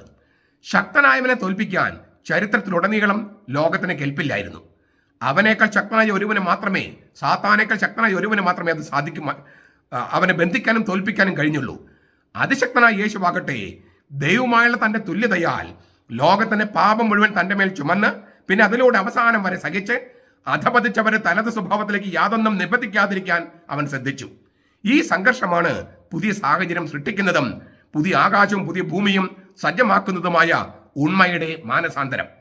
ഈ പരിപ്രേക്ഷ്യത്തിൽ നോക്കിയാൽ ക്രൈസ്തവ മാമോദിസ എന്ന കൂദാശ മനുഷ്യജീവിതത്തിന് മാറ്റം വരുത്തുന്ന ആരോഹണത്തിലൂടെ ലോകത്തെ രൂപാന്തരപ്പെടുത്തുന്ന യേശുവിന്റെ സംഘർഷത്തിലുള്ള പങ്കുചേരലിന്റെ ദാനമാണ്. നിങ്ങളത് ഒന്നും കേൾക്കേണ്ടത്. ക്രൈസ്തവ മാമോദിസ എന്ന കൂദാശ മനുഷ്യ ജീവിതത്തിന് മാറ്റം വരുത്തുന്ന ആരോഹണത്തിലൂടെ ലോകത്തെ രൂപാന്തരപ്പെടുത്തുന്ന യേശുവിന്റെ സംഘർഷത്തിലുള്ള പങ്കുചേരലിന്റെ ദാനമാണ്. എറണാകുളം അങ്കമാലി അതിരൂപതയിൽ ഈ സംഘർഷം നടക്കുന്നത് സഭയുടെ കുർബാന വേണമെന്ന് ആവശ്യപ്പെട്ട് ബസിലിക്കയിൽ ഇരിക്കുന്ന കുറച്ച് പേര് ആ കുർബാന കൊടുക്കില്ല എന്ന് വാശി പിടിച്ച് ഈ കുർബാന നടപ്പാക്കാൻ തീരുമാനിച്ച മെത്രാന്മാരുവനെ മറുവശത്ത്. അപ്പൊ ആരാണ് സാത്താന്റെ പക്ഷത്ത്? ആരാണ് യേശുവിന്റെ പക്ഷത്ത്? ആരാണോ ഈ കുർബാന നടപ്പാക്കാൻ തീരുമാനിച്ചത് അവര് ആ കുർബാന നടപ്പാക്കില്ല എന്ന് പറഞ്ഞ് ഇരിക്കുന്നു. ആ കുർബാനയാണ് ഞങ്ങളുടെ ജന്മാവകാശം എന്ന് പറഞ്ഞ് കുറച്ച് പേര് ബസിലിക്കയിൽ, കുറച്ച് പേരേ ഉള്ളൂ, ഇരിക്കുന്നു. ആ സംഘർഷമുണ്ടല്ലോ. ബസിലിക്കയിൽ ഇരുന്നിട്ട് ഈ സഭയുടെ കുർബാന വേണമെന്ന് വാദിക്കുന്ന അല്ലെങ്കിൽ ആവശ്യപ്പെടുന്ന കരയുന്ന അവരേർപ്പെട്ടിരിക്കുന്ന സംഘർഷം അത് സാത്താനെയും സാത്താന് ശക്തികളെയും തോൽപ്പിക്കാനുള്ള സമരമാണ്. ക്രിസ്തീയ മാമോദിസയുടെ അർത്ഥം അതാണ്. അല്ലാതെ ഈ തലയിൽ വെള്ളം ഒഴിച്ച് ഇല്ലേ ദിവസം പോയി കുർബാന കണ്ടതുകൊണ്ട് ക്രിസ്തീയ മാമോദിസയാകില്ല.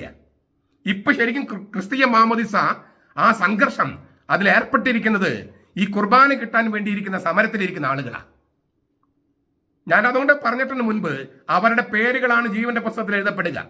അവരുടെ വ്യക്തിപരമായ തിന്മകൾ ഒരുപാടുണ്ടായിരിക്കാം. അവിടെ വന്നിരിക്കുന്ന ആളുകൾക്ക് സംഘടനാപരമായ ദുരുദ്ദേശങ്ങൾ ഉണ്ടായിരിക്കാം.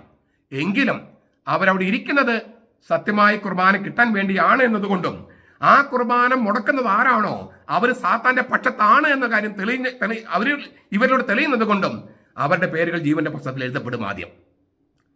അപ്പൊ ഈ സംഘർഷത്തിന്റെ കാര്യം പറഞ്ഞു. ഈ സാത്താന്റെ അധികാരത്തിന് പരിധി കൽപ്പിച്ചെന്നൊക്കെ പറഞ്ഞല്ലോ. അപ്പൊ ഇതെങ്ങനെ മനസ്സിലാക്കി? ഇന്ന് എങ്ങനെ മനസ്സിലാക്കും? ഇന്ന് നമ്മൾ എങ്ങനെയത് അനുഭവിക്കുന്നത്? എന്താണ് സാത്താന്റെ ശക്തി? സാത്താന്റെ ശക്തി എന്താ? നാം സാത്താനെ ശ്രമിച്ചാലല്ലേ ശക്തിയുള്ളൂ. എന്ന് വെച്ചാൽ നാം പാപം ചെയ്താൽ, കക്കാൻ പറഞ്ഞു കട്ടു, പണം മോഷ്ടിക്കാൻ പറഞ്ഞു മോഷ്ടിച്ചു, അമിതമായി തിന്നാൻ പറഞ്ഞു തിന്നു, നോമ്പ് കാലത്ത് ഇല്ലേ ഇറച്ചി തന്നെ കഴിക്കണം എന്ന് തോന്നി, അതൊക്കെ സാത്താന്റെ നിലപാടുകളാണ്. അപ്പോൾ ഈ ഞാൻ ഇങ്ങനെ സാമാന്യവൽക്കരിക്കല്ല, കഴിക്കേണ്ടതൊക്കെ ചിലപ്പോൾ കഴിക്കേണ്ടി വരാം, അതല്ല ഞാൻ പറഞ്ഞത്.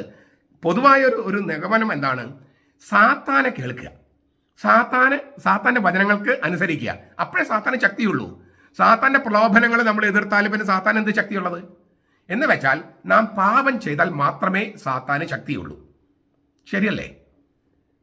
നാം നന്മ ചെയ്യുന്നെങ്കിൽ സാത്താന് നമ്മുടെ മേൽ ശക്തിയില്ലല്ലോ. ഇനി പാപം ചെയ്തെന്ന് കരുതുക, അപ്പൊ നമ്മൾ സാത്താന്റെ നുകം നമ്മുടെ കഴുത്തിലെടുത്ത് വെക്കുകയാണ്. നമ്മളും സാത്താനും ഒരു നുകം വഹിക്കുകയാണ്. അപ്പൊ നമ്മൾ സാത്താന്റെ നുഖത്തിന് കീഴിലായി, സാത്താന്റെ ശക്തിക്ക് കീഴിലായി, മരണത്തിന്റെ നുഖത്തിന് കീഴിലായി, മരണത്തിന്റെ ശക്തിക്ക് കീഴിലായി. നമ്മൾ പാപം ചെയ്താൽ നമുക്ക് മരണമാണ് ശിക്ഷ. ആ മരണശിക്ഷയ്ക്കാണ് നരകശിക്ഷ എന്ന് പറയണേ. നമ്മളൊരു മാരക പാപം ചെയ്താൽ നമ്മൾ നരകത്തിലാണ്. നമ്മളൊരു മാരക പാപം ചെയ്താൽ നമ്മൾ മരണത്തിലാണ്, നരകത്തിലാണ്, സാത്താന്റെ നുഖത്തിന് കീഴിലാണ്. പക്ഷെ നമുക്ക് അന്നേരം തിരിച്ചറിവ് വരികയാണ്, അയ്യോ ഞാൻ സാത്താനാണ് ഞാൻ തല വെച്ച് കൊടുത്തത്. തിരിച്ചറിയുന്ന നിമിഷം നമ്മൾ കുമ്പസാരക്കൂടിനെ അണയുകയാണ്. എന്നിട്ട് കർത്താവിനോട് പറയുകയാണ്, ഞാനിങ്ങനെ പാപം ചെയ്തു പോയി. കർത്താവ്, ഞാനത് ഇന്നലെ പറഞ്ഞു കഴിഞ്ഞു. 3 പേരും തമ്മിൽ ഞാൻ പറഞ്ഞു കഴിഞ്ഞു. 3 ആളുകളും പരിശുദ്ധത്വത്തിൽ 3 ആളുകളും കുമ്പസാരക്കൂട്ടിൽ സന്നിഹിതരാണ്. പിതാവ് ധൂർത്തപത്തിന് ആലിംഗനം ചെയ്തുകൊണ്ട് നമ്മൾ ആലിംഗനം ചെയ്യുന്നു. ഞാനും തന്നെ വിധിക്കുന്നില്ല, പൊയ്ക്കോ, മേലിൽ പാപം ചെയ്യരുതെന്ന് പറഞ്ഞ് വ്യഭിചാര പ്രവൃത്തിയിൽ ആയിരിക്കുന്ന സ്ത്രീയെ ആ സ്ത്രീക്ക് പാമോചനം കർത്താവ് നമുക്ക് പാമോചനം തരുന്നു. അപ്പോൾ പരിശുദ്ധാത്മാവ് നമ്മെ വരപ്രസാദം എന്ന ആദ്യ വസ്ത്രം ധരിപ്പിക്കുന്നു. ഇതാണ് കുമ്പസാരക്കൂട്ടി നടക്കണേ. അപ്പോൾ നമ്മൾ കർത്താവിന് നുകം എടുത്ത് വെക്കുകയാണ്. എൻ്റെ നുകം വഹിക്കാൻ എളുപ്പമുള്ളതാണ്. ശരിയല്ലേ? ഒരു നല്ല കുമ്പസാരം കഴിഞ്ഞാൽ എന്തൊരു മനസമാധാനമാണ്. നമ്മൾ അതുവരെ കൊണ്ടുതന്ന ഭാരം മുഴുവൻ ഇറക്കി വെച്ചു കർത്താവിൻ്റെ അടുക്കൽ. സാത്താൻ്റെ നുകം ഒടിച്ചു കളഞ്ഞു, എന്നിട്ട് കർത്താവിൻ്റെ നുകം എടുത്തു വെച്ചു. ആ നുകം വഹിക്കാൻ എളുപ്പമുള്ളതാണെന്ന് കർത്താവ് പറഞ്ഞിട്ടുണ്ട് മത്തായി സുവിശേഷം 11, 28, 29. അപ്പോൾ ഈ കുമ്പസാരക്കൂടിന് അണയുമ്പോൾ സാത്താന് ശക്തി ക്ഷയിക്കുകയാണ്. സാത്താന് ശക്തിയില്ല. ഭൂമിയിൽ സ്വർഗ്ഗരാജ്യത്തെ താക്കോല് കൊടുത്തിരിക്കുന്നത് പത്രോസിനാണ്. ഭൂമിയിൽ പാപങ്ങൾ മോചിക്കാൻ അധികാരം കൊടുത്തിരിക്കുന്നത് സ്ത്രീകന്മാർക്ക് അവർക്ക് പിൻഗാമികൾക്കുമാണ്. യോഹന്നാൻ 20, 21 മുതൽ 23 വരെ പരിശുദ്ധാത്മാവിലായിരിക്കുന്ന പിൻഗാമികൾ കേട്ടോ. എറണാകുളത്തെ വിമത വൈദികർ അതിൽ പെടില്ല. അതുകൊണ്ട് വിമത വൈദികരടുത്ത് കുമ്പസാരിച്ചിട്ട് ഒരു കാര്യമില്ല. മാർപ്പാപ്പയും കർത്താവിനും അനുസരിക്കാത്ത വൈദികരോട് കുമ്പസാരിച്ചിട്ട് നിങ്ങൾ പാപം കൂട്ടാമെന്നല്ലാതെ കുറയ്ക്കാൻ പറ്റില്ല. പിശാചിന്റെ നുകം ഒന്നുകൂടി ബലപ്പെടുത്താമെന്നല്ല, അതൊരു കാര്യമില്ല. അനുവാദം അധികാരമില്ലാത്ത അച്ഛൻ്റെ അടുത്ത് പോയി കല്യാണം കെട്ടിക്കുക, ആ കുർബാനയിൽ പങ്കെടുത്തിട്ട് ഒരു വിശേഷമില്ല. നിങ്ങൾ കുർബാനയിൽ പങ്കെടുത്ത് ഒബ്ലിഗേഷൻ മാറി എന്നൊക്കെ പറഞ്ഞ് പോയിട്ട് ഒരു കാര്യമില്ല. നിങ്ങളുടെ പേര് ജീവന്റെ പുസ്തകത്തിൽ എഴുതപ്പെടുകയില്ല, പ്രവൃത്തികളുടെ പുസ്തകത്തിൽ എഴുതപ്പെടുകയില്ല. കാരണം അതൊന്നും കർത്താവിന് ചേർന്നതല്ല. മാർപ്പാപ്പ കൃത്യമായിട്ട് പറഞ്ഞിട്ടുണ്ട് വീഡിയോ സന്ദേശത്തിൽ, വിമത വൈദികരെ പിന്തുടരുക അരുത്. അപ്പൊ അവർ പിന്തുടരുന്ന അൽമായരുണ്ടെങ്കിൽ ആ അൽമായർ വിമത വൈദികരോടൊപ്പം തന്നെ, അൽമായ മുന്നേറ്റക്കാരുടെ ഒപ്പം തന്നെ കുറ്റക്കാരാണ്. നിങ്ങളെ സംബന്ധിച്ചാൽ ഇല്ലെങ്കിലും കുറ്റക്കാരാണ്. ഞങ്ങൾ നിസ്സഹായരാണെന്നൊക്കെ പറയുന്നത് വെറുതെയാണ്. വിശ്വാസത്തിന് വേണ്ടി വെല്ലുവിളി ഏറ്റെടുക്കാൻ പറ്റാത്ത ഒരാൾക്കും വിശ്വാസമില്ല. അതുകൊണ്ട് വിശ്വാസം വളരെ എളുപ്പമായിരിക്കണം. യുവാക്കളൊക്കെ സഭയിൽ നിന്ന് വിട്ടുപോകുന്നു, വിശ്വാസം പ്രശ്നമായ കാരണം കൊണ്ടാണെന്ന് പറഞ്ഞാൽ അവരൊന്നും കർത്താവിന്റെ ആളുകളല്ലെന്നർത്ഥം. മാത്രമല്ല, ഇനി അങ്ങനെ യുവാക്കൾ അങ്ങനെ ഇടർച്ചയ്ക്ക് കൊടുക്കുന്നെങ്കിൽ ഇടർച്ച നൽകിയ തലപ്പത്തിരിക്കുന്ന സഭാ നേതാക്കന്മാര് അവർ നരകത്തിയിലോ അല്ലെങ്കിൽ ശുദ്ധീകരണ സ്ഥലത്തിൽ അടിത്തട്ടിലെ കിടക്കാതെ സ്വർഗത്തിൽ പോകുമെന്ന് നിങ്ങൾ ആരും വിചാരിക്കണ്ട. വ്യക്തിപരമായ പാപത്തേക്കാൾ വലിയ പാപങ്ങളുണ്ട്. ഉദാഹരണം ഇപ്പൊ നമുക്കറിയാം, സീറോ മലബാർ സഭയുടെ കെട്ടുറപ്പ് പൊട്ടിക്കാനായി ഒരു പ്രത്യേക മതത്തിൽപ്പെട്ട തീവ്രവാദികൾ ഒത്താശയോടെ, പിന്തുണയോടെ ഒറ്റക്കെട്ടെന്ന് പറഞ്ഞ് നടക്കുന്നവരുണ്ട് കുറച്ച് പേര്. സീറോ മലബാർ സഭയുടെ കെട്ടുറപ്പ് പൊട്ടിക്കാൻ ഒറ്റക്കെട്ടായിട്ട് വേറൊരു മതത്തിൽപ്പെട്ട തീവ്രവാദികളുമായി കൂട്ടുചേർന്ന് നടക്കുന്നവര്, അവർ സാത്താന്റെ നുഖത്തിന് കീഴിലാണ്. അവർ വെറുതെ കുമ്പസാരിച്ച തീർന്ന പാപമല്ല അവരുടേത്. സഭ ഭിന്നിക്കാതിരിക്കൽ എന്ന പേരും പറഞ്ഞ് ഇക്കൂട്ടരെ, ഏത് മത തീവ്രവാദികളുമായി കൂട്ടുചേർന്ന് നടക്കുന്നവരെ ചേർത്ത് പിടിക്കുന്ന മെത്രാപ്പോലിത്തമാര്, അവരെത്ര തലപ്പത്തുള്ളവരാണെങ്കിലും സാത്താന്റെ പണിയാണ് ചെയ്യുന്നത്. അവരുടെ പാപത്തിലുള്ള ശിക്ഷ ഇഹലോകത്തും പരലോകത്തും ക്ഷമിക്കപ്പെടാതെ പോകുന്ന പാപമായിരിക്കാനാണ് സാധ്യത. വളരെയേറെയാണ് ആ സാധ്യത. കാരണം പാപബോധം നഷ്ടപ്പെടുന്ന മനുഷ്യർ പിശാചായി രൂപാന്തരപ്പെടുകയാണ്. പാപബോധം നഷ്ടപ്പെടുന്ന മനുഷ്യർ പിശാചായി ദുർഭൂതങ്ങളായി മാറുകയാണ്, രൂപാന്തരപ്പെടുകയാണ്.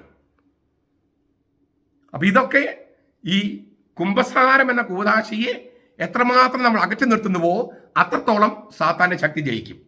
കുംഭസാരം എന്ന കൂദാശിയെ ശരിയായ തരത്തിൽ നമ്മൾ സമീപിക്കുന്നുവോ സാത്താന്റെ ശക്തിക്ക് പരിധി കൽപ്പിക്കപ്പെട്ടു. ഇതാണ് കർത്താവ് ചെയ്തത്. നിങ്ങൾ ആരുടെ പാപങ്ങൾ മോചിക്കുന്നുവോ മോചിക്കപ്പെടും. നിങ്ങൾ ആരുടെ പാപങ്ങൾ പിടിച്ചു വെക്കുന്നുവോ പിടിച്ചു വെക്കപ്പെടും. ആര്? നിങ്ങൾ പരിശുദ്ധാത്മൻ സ്വീകരിക്കുമെന്ന് പറഞ്ഞിട്ടാണ് കർത്താവ് ഈ അധികാരം കൊടുക്കുന്നത്. യോഹന്നാൻ 20:21 മുതൽ 23 വരെ. പരിശുദ്ധാത്മാവിൽ ആയിരിക്കുന്ന അച്ഛന്മാർക്ക് അത് കഴിയും. പരിശുദ്ധാത്മാവിൽ അല്ലാത്ത വിമത വൈദികർക്ക് അത് കഴിയില്ല. അതുകൊണ്ടാണ് ഞാനത് പറഞ്ഞത്. ഇനി ഇതുമായിട്ട് ബന്ധപ്പെട്ട് നമുക്കൊരു മൂന്നാമത്തെ തിരുവചന പാഠം കൂടി നോക്കാം. അപ്പോൾ നമുക്ക് ഉത്തരം കുറച്ചുകൂടി ക്ലിയർ ആയി വരും. 1 പത്രോസ് 3:18 മുതൽ 18-19 തിരുവചനങ്ങളാണ്. എന്തുകൊണ്ടെന്നാൽ ക്രിസ്തുവും നമ്മെ ദൈവത്തോട് അടുപ്പിക്കേണ്ടതിന് നീതിമാനായി നീതി കെട്ടവർക്ക് വേണ്ടി പാപം നിമിത്തം ഒരിക്കൽ കഷ്ടം സഹിച്ചു. ജഡത്തിൽ മരണശിക്ഷ ഏൽക്കുകയും ആത്മാവിൽ ജീവിപ്പിക്കപ്പെടുകയും ചെയ്തു. ആത്മാവിൽ അവൻ ചെന്ന് തടവിലുള്ള ആത്മാക്കളോട് പ്രസംഗിച്ചു. അവർ പണ്ട് നോഹയുടെ കാലത്ത് പെട്ടകം ഒരുക്കപ്പെട്ട സമയത്ത് ദൈവം ദീർഘക്ഷമയോടെ കാത്തിരിക്കുമ്പോൾ അനുസരിക്കാത്തവരായിരുന്നു. പുതിയ നിയമത്തിലെ ഏറ്റവും വ്യാഖ്യാനിക്കാൻ പ്രയാസമുള്ള ടെക്സ്റ്റുകളൊന്നാണിത്. അപ്പം ഞാൻ ആദ്യം ഈ വാക്കുകളുടെ ഒരു അപഗ്രഥനം നൽകാം. എന്നിട്ട് എന്തർത്ഥമാണ് നമുക്ക് സ്വീകരിക്കാൻ പറ്റുക എന്ന കാര്യം ഞാൻ നമ്മുടെ കത്തോലിക്ക സഭയുടെ നിലപാട് കൃത്യമായിട്ട് ഞാൻ പറയാം. ഈ വാക്കുകൾ അപഗ്രഥിക്കുന്നത് ഇത് കേൾക്കുന്ന കുറച്ച് പെന്തക്കോസ്തക്കാരും യഹോവസാക്ഷികളും പിന്നെ ദൈവസഭക്കാരൊക്കെ ഉണ്ടല്ലോ. അപ്പോൾ അവർക്ക് വേറെ തരത്തിലുള്ള വ്യാഖ്യാനമൊക്കെ ഉണ്ട്. അപ്പോൾ അതുകൊണ്ട് അത് നമുക്ക് ഒന്ന് അറിഞ്ഞിരിക്കും നല്ലതാണ്. അതുകൊണ്ട് ഞാൻ ഈ അപഗ്രഥനം മൊത്തം നൽകാമെന്ന് പറയുന്നത്. മാത്രമല്ല നമുക്ക് കാര്യങ്ങൾ മനസ്സിലാക്കാനും നല്ലതാണത്. ഈ ജഡത്തിൽ ആത്മാവിൽ അങ്ങനെ 2 വാക്ക് ഉപയോഗിച്ചിട്ടുണ്ട്. ആദ്യം ഓർക്കേണ്ടത് യവന തത്വചിന്തയിലെ ദേഹം ദേഹി എന്ന സങ്കല്പമല്ല ഇവിടെയുള്ളത്. കാരണം ദേഹം എന്നതിന് ബോഡി ഇല്ലേ, ദേഹി സോള്. സോൾ എന്നതിന് ഉപയോഗിക്കുന്ന വാക്ക് സാധാരണ വാക്ക് സീക്കെ എന്നാണ്. നമ്മൾ സൈക്കോളജി എന്ന് പറയുന്നത് സീക്കെ. ഇവിടെ ഉപയോഗിച്ച് പ്നൗമ എന്ന വാക്കാണ്. പ്നൗമ. അപ്പം അത് ആത്മാവ്. ഈ ദേഹി അല്ല, സോൾ അല്ല, സീക്കെ അല്ല, പ്നൗമയാണ്. അപ്പൊ ക്രിസ്തുവിന്റെ മനുഷ്യാത്മാവ് എന്ന അർത്ഥം ഇവിടെ ചേരില്ല. അവൻ മരിച്ചപ്പോഴും അവന്റെ ആത്മാവ് ജീവനോടെ ഇരുന്നു എന്നാണ് അലക്സാണ്ട്രിയയിൽ വിശുദ്ധ ക്ലെമന്റ് വ്യാഖ്യാനിച്ചത്.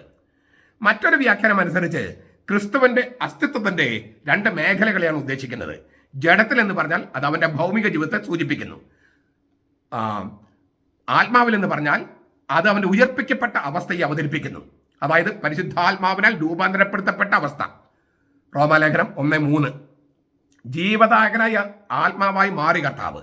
1 കൊരിന്തോസ് 15:45, 1 തിമോത്തി 3:16. ആ അവസ്ഥയാണ് ആത്മാവിൽ എന്നുകൊണ്ട് ഉദ്ദേശിക്കുന്നത്. ഈ ക്രിസ്തുവിന്റെ പാതാളത്തിലേക്കുള്ള ഇറക്കം അല്ല, മരിച്ചവരെന്നുള്ള ഉയർപ്പിന്റെ സമയത്താണ് അവൻ ആത്മാക്കളെ പ്രസംഗിച്ചതെന്ന് ഒരു വ്യാഖ്യാനമുണ്ട്. അതിനോട് ചേർന്ന് പോകാം ഈ പറഞ്ഞ ആത്മാവിൽ എന്ന അത് ഈ ക്രിസ്തു ഉയർപ്പിക്കപ്പെട്ട അവസ്ഥയെയാണ് ആത്മാവിൽ എന്ന വാക്കുകൊണ്ട് ഉദ്ദേശിക്കുന്നതെങ്കിൽ. ഇപ്പം ഞാൻ അപഗ്രഥനാണ് പറയണേ. നമ്മുടെ തീരുമാനങ്ങളെ കുറച്ച് കഴിഞ്ഞിട്ടാണ് പറയുള്ളൂ. അവൻ ആത്മാവിൽ ചെന്നു എന്നാണ്. ആത്മാവിൽ അവൻ ചെന്നു. ആത്മാവിൽ എന്നതിന് യേശു എല്ലാ മനുഷ്യരെയും പോലെ മരണം അനുഭവിച്ചറിയുകയും മരിച്ചവരുടെ വാസസ്ഥലത്തുള്ളവരുമായി തൻ്റെ ആത്മാവിൽ ഒന്ന് ചേരുകയും ചെയ്തെന്നാണ് ഒന്നാമത്തെ അർത്ഥം. കത്തോലിക്ക സഭയുടെ മതബോധനം 632. അത് കർത്താവ് മരിച്ചാൽ പോരായിരുന്നു, മരിച്ചവരുടെ താവളത്തിൽ അവൻ താമസിക്കണമായിരുന്നു. അതായത് ഞാൻ നേരത്തെ പറഞ്ഞല്ലോ, നമ്മളൊരു പാപം ചെയ്യുമ്പോൾ നരകത്തിൽ വീഴുകയാണ്. അപ്പോൾ ഈ നഷ്ടപ്പെട്ട ആടെന്ന് പറഞ്ഞാൽ നരകത്തിൽ കിടക്കുന്ന ആടെന്നാണ്. ഈ നഷ്ടപ്പെട്ട ആടിനെ രക്ഷിക്കാൻ ഇങ്ങനെ പൊക്കിക്കൊണ്ട് വരാൻ വന്നവനാണ് കർത്താവ്. അപ്പം നരകത്തിലേക്ക് ഇറങ്ങിയാലേ ഈ ആടിനെ പൊക്കിക്കൊണ്ട് വരാൻ പറ്റൂ. അപ്പോൾ മരിച്ചാൽ മാത്രം പോരാ, മരിച്ചവരുടെ താവളത്തിൽ പോകണം, അവരും മറ്റൊന്നാകണം. ഇതാണ് കത്തോലിക്ക സഭയുടെ മതബോധനം 632. പക്ഷെ അപ്പോഴും അവൻ ജേതാവായി രക്ഷകൻ എന്ന നിലയിലാണ് ഇറങ്ങി ചെല്ലുന്നത്. നമ്മൾ മരിച്ചതുപോലെയല്ല കർത്താവ് മരിച്ചെന്ന അർത്ഥം. രണ്ടാമത്തെ ഒരു അർത്ഥം കൂടിയുണ്ട്. ജീവദായകനായ ആത്മാവായി മാറിയ അവസ്ഥയിൽ, അതായത് യേശു ഉത്ഥാനം ചെയ്ത കർത്താവ് എന്ന അവസ്ഥയിലാണ് തടവിലുള്ള ആത്മാക്കളോട് പ്രസംഗിച്ചത്. ഇങ്ങനെ രണ്ട് സാധ്യതകളാണ് ഈ ആത്മാവിനെന്ന വാക്കിനുള്ളത്. അവൻ ചെന്നു, ആത്മാവിൽ അവൻ ചെന്നു. ഇത് പാതാളത്തിലേക്കുള്ള ഇറക്കത്തെയോ സ്വർഗത്തിലേക്കുള്ള കയറ്റത്തെയോ സൂചിപ്പിക്കാം. ആദ്യത്തേതാണെങ്കിൽ പാതാളത്തിൽ ഇറക്കമാണെങ്കിൽ രക്ഷകൻ എന്ന നിലയിൽ നരകത്തിലേക്ക് ഇറങ്ങിയതിനെ ചിഹ്നപ്പെടുത്തുന്നു. ഈ സ്വർഗത്തിലേക്കുള്ള കയറ്റത്തെയാണെങ്കിൽ യേശു ശരീരത്തോടു കൂടി എഴുന്നേറ്റതിന് ശേഷം ചെയ്ത പ്രവൃത്തിയെ സൂചിപ്പിക്കുന്നു. അതിനാൽ ഈ പോക്കിനെ തിരുവുത്ഥാനമായിട്ടാണ് ചിലർ മനസ്സിലാക്കുന്നത്. 1 പത്രോസ് 3:22 അങ്ങനെയുണ്ട്. സ്ലീഹന്മാരുടെ നടപടി പുസ്തകം 1:10-11 വാക്യങ്ങളിൽ അങ്ങനെയുണ്ട്. ഒന്ന് മറ്റൊന്നിനെ ഒഴിവാക്കുന്നില്ലെന്നർത്ഥം. പാതാളത്തിലേക്ക് ഇറങ്ങിയവനാണ് സ്വർഗത്തിലേക്ക് കയറുന്നത്. പിന്നത്തെ ഒരു വാക്കാണ് തടവിലുള്ള ആത്മാക്കളോട്, കാരാഗ്രഹത്തിൽ കിടക്കുന്ന ആത്മാക്കളോട്. ഇതാണ് ഏറ്റവും ഇങ്ങനെ വ്യാഖ്യാനിക്കാൻ പ്രയാസം. 4 തരത്തിലാണ് ഇതിൻ്റെ വ്യാഖ്യാനങ്ങൾ ഇതുവരെ ഉണ്ടായിട്ടുള്ളത്. ഞാൻ അത് 4 പറയാം. ഞാൻ വീണ്ടും പറയാണ്, എന്നിട്ട് നമ്മൾ ഏത് വ്യാഖ്യാനം സ്വീകരിക്കുന്ന കാര്യം അവസാനം പറയാം. ഈ വിശുദ്ധ ആഗസ്തീനോസ് പറഞ്ഞൊരു വ്യാഖ്യാനമുണ്ട്. ഒന്നാമത്തെ വ്യാഖ്യാനം, ക്രിസ്തു തൻ്റെ പൂർവാസ്തിത്വത്തിൽ, അതായത് മനുഷ്യാവതാരത്തിന് മുമ്പുണ്ടായിരുന്ന അസ്തിത്വത്തിൽ നോഹയിലൂടെ മഹാപ്രളയകാലത്തെ ആളുകളോട് സുവിശേഷം പ്രസംഗിച്ചു. അവരത് നിരാകരിച്ചതിനാൽ അവരിപ്പോഴും തടവിൽ കഴിയുന്ന ആത്മാക്കളാണ്. ഇതാണ് തടവിലുള്ള ആത്മാക്കൾ എന്ന് പറയണേ. 2, മരണത്തിൻ്റെ മേലുള്ള തൻ്റെ വിജയത്തെ പാതാളത്തിലുള്ളവരെ യേശു ചെന്ന് അറിയിച്ചു. പക്ഷേ അവിടെയുള്ളവർക്ക് രക്ഷപ്പെടാൻ മറ്റൊരു അവസരം കൊടുക്കാൻ വേണ്ടിയായിരുന്നില്ല അത്. 3ാമത്തെ വ്യാഖ്യാനം, തൻ്റെ മരണത്തിനും ഉത്ഥാനത്തിനും ഇടയിൽ വലിയ ശനിയാഴ്ച ക്രിസ്തു പാതാളത്തിലേക്ക് ഇറങ്ങി അവിടെ തടവിലായിരുന്ന ആത്മാക്കൾക്ക് രക്ഷ പ്രാപിക്കാനുള്ള ഒരു അവസരം കൊടുത്തു. ഈ വ്യാഖ്യാനമാണ് അലക്സാണ്ടറിൽ വിശുദ്ധ ക്ലെമന്റ് അംഗീകരിച്ചത്. ഇപ്പം ഈ അടുത്ത കാലത്ത് വേറെ വ്യാഖ്യാനം ഇറങ്ങിയിട്ടുണ്ട്. അത് ഈ പെന്തക്കോസ്തക്കാരും യാക്കോബസാക്ഷികളും അങ്ങനെയുള്ളവരുടെയൊക്കെ ഇതുകൊണ്ട് ഉണ്ടായിട്ടിരിക്കുന്ന ഒരു വ്യാഖ്യാനമാണ്. ക്രിസ്തുവിനെ താഴോട്ടുള്ള പാതാളത്തിലേക്കുള്ള ഇറക്കമല്ല, മുകളിലേക്കുള്ള മഹത്വത്തിലേക്കുള്ള കയറ്റമാണ് ഇവിടെ ഉദ്ദേശിക്കുന്നതെന്നും, മുകളിലേക്ക് പോകുന്ന പോക്കിൽ സ്വർഗങ്ങളുടെ 7 സ്വർഗങ്ങളുണ്ടല്ലോ, അല്ലെ താഴെയുള്ള ഒരു തട്ടിൽ തടവുകാരായി കൂട്ടിയിട്ടിരിക്കുന്ന പിശാചുക്കളുടെ ലോകത്ത് ചെന്ന് താനാണ് വിജയിയും ജേതാവുമാണെന്ന് അവരറിയിക്കും ചെയ്തതാണ്. ഇതിനകത്ത് കുറച്ചൊരു നല്ല കാര്യമുണ്ട്. തീർത്തും അത് തെറ്റല്ല, പക്ഷെ ഒരു കാര്യം തെറ്റുണ്ട് താനും. നമുക്കത് കുറച്ച് കഴിഞ്ഞ് മനസ്സിലാക്കാം. ഇനി ഇതൊക്കെയാണെങ്കിൽ എപ്പോഴും നമ്മൾ ഓർക്കേണ്ട സംഗതി, ആത്മാക്കൾ എന്ന് ഇവിടെ പുതിയ നിയമം വിളിക്കുന്നത് മനുഷ്യാത്മാക്കളെ അല്ല, അതിസ്വാഭാവിക ജീവികളായ അരൂപികളായ ജീവികളെയാണ്. അതെപ്പോഴും നമ്മൾ ഓർക്കണം. അതേസമയം ആത്മാക്കൾ എന്ന വാക്ക് ഹെബ്രായ ലേഖനത്തിൽ മനുഷ്യാത്മാക്കൾ ഉപയോഗിച്ചിട്ടുണ്ട് താനും. അപ്പോൾ ഒന്ന് മറ്റൊന്നിനെ തീർത്തും നിരാകരിക്കുന്ന തരത്തിലല്ല ഈ വ്യാഖ്യാനം പോകുന്നത്. അപ്പോൾ ഇതെല്ലാം ഈ പറഞ്ഞ കാര്യങ്ങളെല്ലാം സമന്വയിച്ചുകൊണ്ട് നമുക്ക് ഏത് നിലപാടെടുക്കാം. ഞാനതിൻ്റെ അപഗ്രഥനം കഴിഞ്ഞു. ഇനി നമ്മൾ കത്തോലിക്ക സഭയുടെ നിലപാടാണ് ഇപ്പം ഞാൻ പറയാൻ പോകുന്നത്. ക്രിസ്തുവും നമ്മെ ദൈവത്തോട് അടുപ്പിക്കേണ്ടതിന് നീതിമാനായി നീതി കെട്ടവർക്ക് വേണ്ടി പാപനിമിത്തം ഒരിക്കൽ കഷ്ടം സഹിച്ചു. ജഡത്തിൽ മരണശിക്ഷ ഏൽക്കുകയും ആത്മാവിൽ ജീവിപ്പിക്കപ്പെടുകയും ചെയ്തു. ആത്മാവിൽ അവൻ ചെന്ന് തടവിലുള്ള ആത്മാക്കളോട് പ്രസംഗിച്ചു. അവർ പണ്ട് നോഹയുടെ കാലത്ത് പെട്ടകം ഒരുക്കപ്പെട്ട സമയത്ത് ദൈവം ദീർഘക്ഷമയോടെ കാത്തിരിക്കുമ്പോൾ അനുസരിക്കാത്തവരായിരുന്നു. ആ പട്ടകത്തിൽ ഏതാനും പേർ എന്ന് വെച്ചാൽ 8 പേർ വെള്ളത്തിൽ കൂടി രക്ഷ പ്രാപിച്ചു. അത് അടുത്ത വാക്യം കൂടിയാണ്. ഇതാണ് പത്രോസ് എഴുതിയിരിക്കുന്നത്.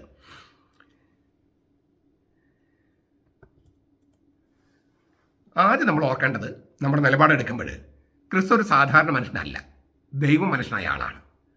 ക്രിസ്തു എന്ന മനുഷ്യൻ ദൈവമാണ്, ക്രിസ്തു എന്ന ദൈവം മനുഷ്യനാണ്, പാപമില്ലാത്തവനാണ്. ഒരേ സമയം ദൈവവും ഒരേ സമയം മനുഷ്യനുമാണ്. പൂർണ്ണമായും ദൈവം, പൂർണ്ണമായും മനുഷ്യൻ. ഇതും നമ്മൾ ഒരു സെക്കൻഡ് പോലും നമ്മൾ മറക്കാൻ പാടില്ല.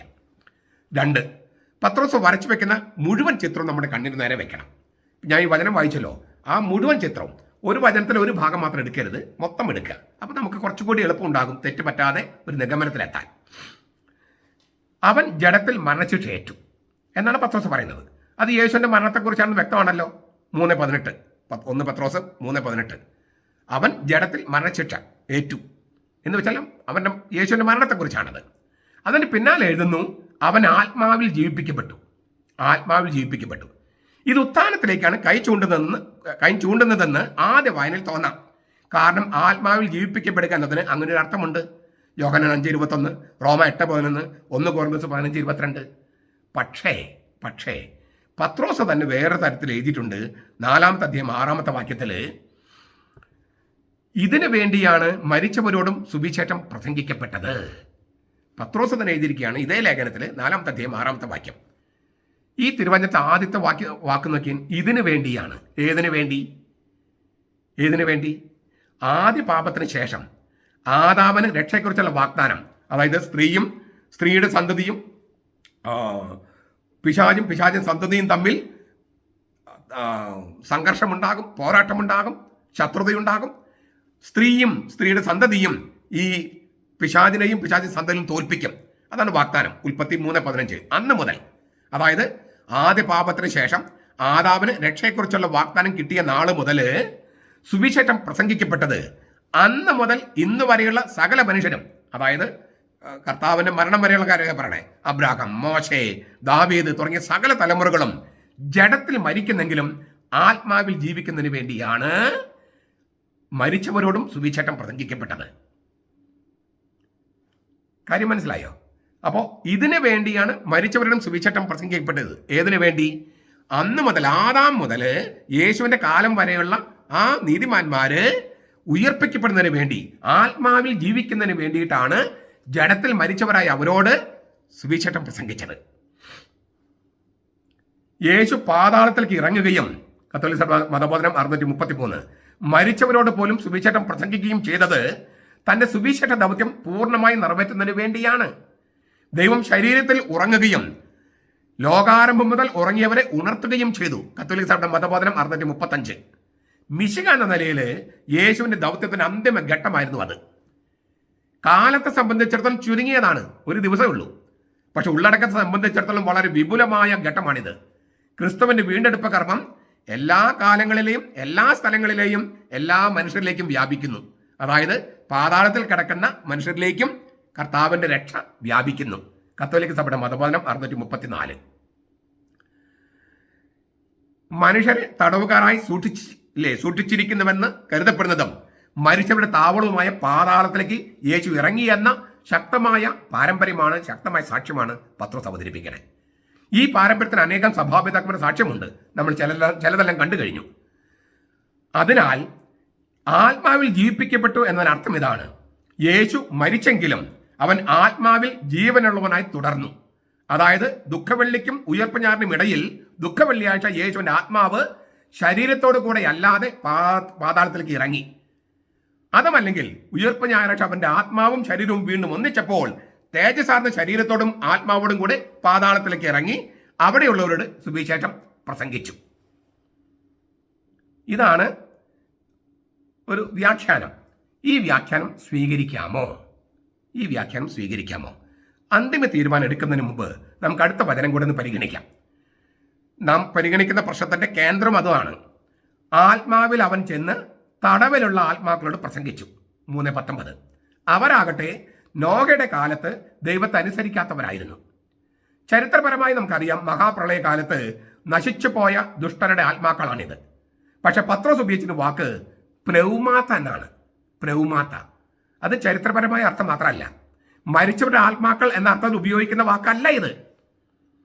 ഞാൻ പറഞ്ഞു, ഹെബ്രായ ലേഖനം 12:23 മാത്രമാണ് ഒരു അപവാദം ഉള്ളത്. അത് വെച്ചിട്ട് നമ്മൾ മുമ്പത്തെ വ്യാഖ്യാനം പറഞ്ഞത്. പക്ഷെ പത്രോസ് പറയുന്നത് ഇവിടെ ഉപയോഗിക്കുന്ന ആത്മാക്കൾ ഉപയോഗിക്കുന്ന വാക്ക് പ്നൗമാത്ത എന്നാണ്. അത് മരിച്ചവരുടെ ആത്മാക്കൾ എന്ന അർത്ഥത്തിലല്ല, മറിച്ച് മാത്രമല്ല, എന്തിനാണ് ഈ ആത്മാക്കൾ, അതായത് നോഹയുടെ കാലത്തെ ആത്മാക്കളുടെ അടുത്തേക്ക് മാത്രം പോയത്? അവര് പശ്ചാത്തപിച്ചത് കൊണ്ടോ?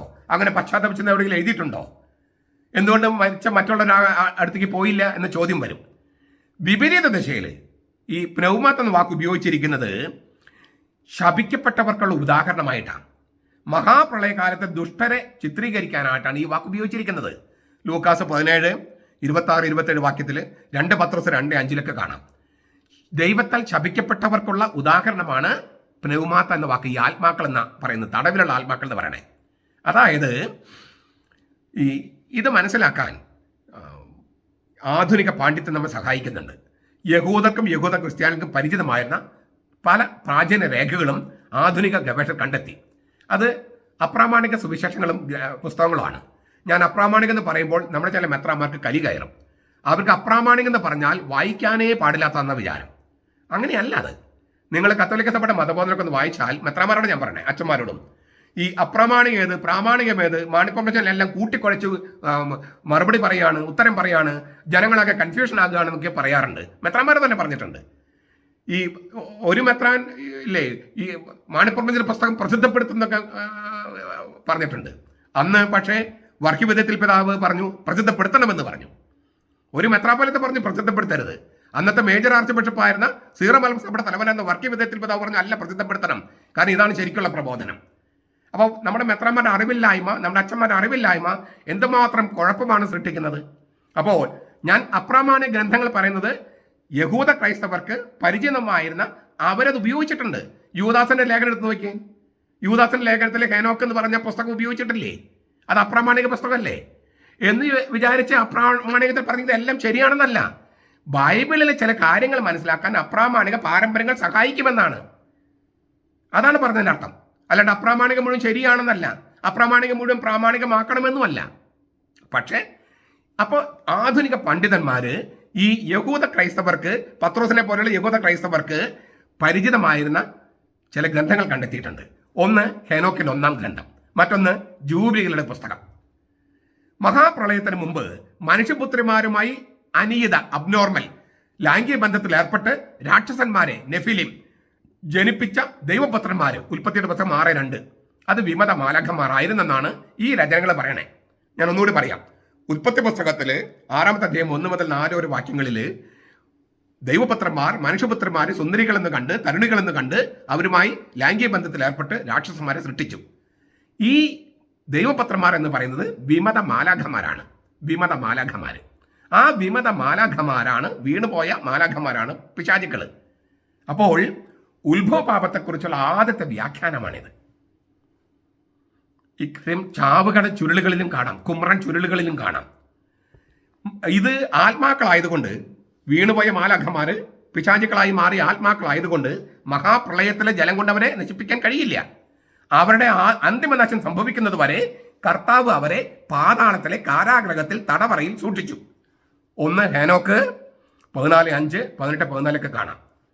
ഹേനോക്കിന്റെ 2-ാം പുസ്തകം അനുസരിച്ച് അവരെ പാതാളത്തിലല്ല, സ്വർഗത്തിന്റെ താഴെയുള്ള 7 സ്വർഗങ്ങളിൽ 2-ാം തട്ടിലുള്ള സ്വർഗം, 2-ാം സ്വർഗത്തിലാണ് അവരെ സൂക്ഷിച്ചത്. അങ്ങനെ അത് 2 ഹേനോക്കിന്റെ ഹേനോക്കിന്റെ 2-ാം പുസ്തകത്തിൽ പറയുന്നതാണ്. ഇതിന്റെ കുഴപ്പം എന്താണെന്ന കാര്യം, ഈ സ്വർഗത്തിന് 2-ാം തട്ടിലാന്നുള്ളതിന് ഒരു ചെറിയൊരു പ്രശ്നമുണ്ട്.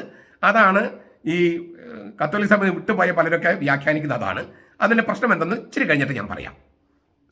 ഈ രേഖകളിലൊക്കെ വെളിച്ചത്തിൽ, അപ്രാമാണിക രേഖകൾ വെളിച്ചത്തിൽ തടവിലുള്ള ആത്മാക്കൾ എന്നത് മനുഷ്യാത്മാക്കളല്ല, വീണുപോയ മാലാഖമാരാണ് എന്ന നിഗമനത്തിലെത്താം. കാവൽക്കാർ എന്നും അവരെ വിളിച്ചിരുന്നു, ദൈവപുത്രന്മാർ എന്നും വിളിച്ചിരുന്നു. ഈ ദൈവത്തെ ധിക്കരിച്ച് വിമതരായി മാലാഖമാര് പിശാചുക്കളായി മാറി. ഇവരാണ് മനുഷ്യരെ ആദ്യ പാപത്തിന് പ്രേരിപ്പിച്ചത്. ആദാമിനെയും ഹവ്വയെയും പ്രേരിപ്പിച്ച പാമ്പ്, ആദ്യ സർപ്പം, അത് ഈ വിമത മാലാഖയായിരുന്നു. അനുസരണമില്ലാതെ വിമതരായി തന്ന മാലാഖമാര്, ദൈവപുത്രന്മാർന്നും ഗന്ധർവന്മാർന്നൊക്കെ പറയും, മഹാപ്രളയകാലത്ത് ഹെർമോൻ മലയിലൂടെ ഭൂമിയിലേക്ക് ഇറങ്ങി സ്ത്രീകളെ വശീകരിച്ച് അവരുമായി അനിയത ലൈംഗിക ബന്ധത്തിൽ ഏർപ്പെട്ട് രാക്ഷസന്മാരായ മക്കളെ ജനിപ്പിച്ച് അവർക്ക് വിലക്കപ്പെട്ട അറിവുകൾ അഥവാ ദുർമന്ത്രവാദം പകർന്നു കൊടുത്ത് ലോകത്ത് അക്രമവും നാശവും വിതച്ചു. ഉത്ഭവപാപത്തിന്റെ ഒരു ചക്രവാളമാണിത്. മഹാപ്രളയം മൂലം ഭൂമി ശുദ്ധീകരിക്കുന്ന ദൈവം തീരുമാനിക്കുന്നത് ഈ പശ്ചാത്തലത്തിലാണ്. മാലാഖമാരെ ആത്മാക്കൾ എന്ന് വിളിക്കുന്ന രീതി പുതിയ നിയമത്തിലുമുണ്ട്. മത്തായി 12:43, 12:45, ലൂക്ക 10:20, ഹെബ്രായലേഖനം 1:14. ഉത്തിതനായ ക്രിസ്തു എല്ലാ സ്വർഗങ്ങളിലെയും കടന്നു പോവുകയും, എഫേസസ് ലേഖനം 4:8-10, ഹെബ്രായ ലേഖനം 4:14, 1 തിമോത്തി 3:16, ഫിലിപ്പ് ലേഖനം 2:9, സകല വിരുദ്ധ ശക്തികളെയും തോൽപ്പിച്ച് തന്നെ കാൽ കീഴിലാക്കുകയും ചെയ്തു. എഫേസസ് 1:20, 22, 4:8. അനുസരണക്കേടിലൂടെ പിശാചുക്കളായി തീർന്ന ദുഷ്ടാത്മാക്കൾ താവളത്തിൽ ചെന്ന് യേശു താൻ മരണത്തെ തോൽപ്പിച്ചുകൊണ്ട് ഉയർത്തെഴുന്നേറ്റുമെന്ന് പ്രഖ്യാപിച്ചു. ഇതിനാണ് പാതാളത്തിലേക്ക് ഇറങ്ങിയത്. ഞാൻ ഒന്നുകൂടി വായിക്കുകയാണ് അവസാനം പറഞ്ഞ കാര്യം. ഉത്തമനായ ക്രിസ്തു എല്ലാ സ്വർഗങ്ങളിലൂടെയും കടന്നു പോവുകയും സകല വിരുദ്ധ ശക്തികളെയും തോൽപ്പിച്ച് തന്റെ കാൽ കീഴിലാക്കുകയും ചെയ്തു. അനുസരണക്കേടിലൂടെ പിശാചുക്കളായി തീർന്ന ദുഷ്ടാത്മാക്കളുടെ താവളത്തിൽ ചെന്ന് യേശു തന്റെ മരണത്തെ തോൽപ്പിച്ചുകൊണ്ട് താൻ ഉയർത്തെഴുന്നേറ്റുമെന്ന് പ്രഖ്യാപിച്ചു. അപ്പോൾ വീണ്ടും ചോദ്യം, ഈ ആത്മാക്കളെ തടവുകാരായി സൂക്ഷിച്ചത് പാതാളത്തിലാണോ അതോ രണ്ടാം സ്വർഗം എന്ന് വിളിക്കുന്ന സ്ഥലത്താണോ? യേശു മരിച്ചവരിൽ നിന്ന് ഉയർത്ത് പറുദീസ് എന്നറിയപ്പെടുന്ന മൂന്നാം സ്വർഗത്തിലേക്ക് പോകുന്ന പോക്കിൽ 2 കൊരിന്തോസ് 12:1-4 രണ്ടാം സ്വർഗത്തിൽ ഇറങ്ങി അവിടെ തടവിലായിരുന്ന വിമത മാലാഖമാരായ പിശാചുക്കളോട് താൻ അവരെ തോൽപ്പിച്ചുവെന്നും താനാണ് ജേതാവും വിജയമെന്ന് പ്രഖ്യാപിച്ചുവെന്നും വ്യാഖ്യാനിക്കുന്നത് ശരിയല്ല. കാരണം അനുസരണമില്ലാത്ത മാലാഖമാരെ ചങ്ങലയിട്ട് തടവിലിട്ടിരുന്നത് രണ്ടാം സ്വർഗത്തിലല്ല, പാതാളത്തിന്റെ ഇരുട്ടിലാണ്. കത്തോലിക്ക സഭയുടെ മതബോധനം 633. ഭയത്തിന്റെ മൂടലിലും ആയിരുന്നെന്ന് തിരുവചനങ്ങൾ സ്പഷ്ടമാക്കുന്നുണ്ട്. 2 പത്രോസ് 2:4, യൂദാസിന്റെ ലേഖനം 6:6.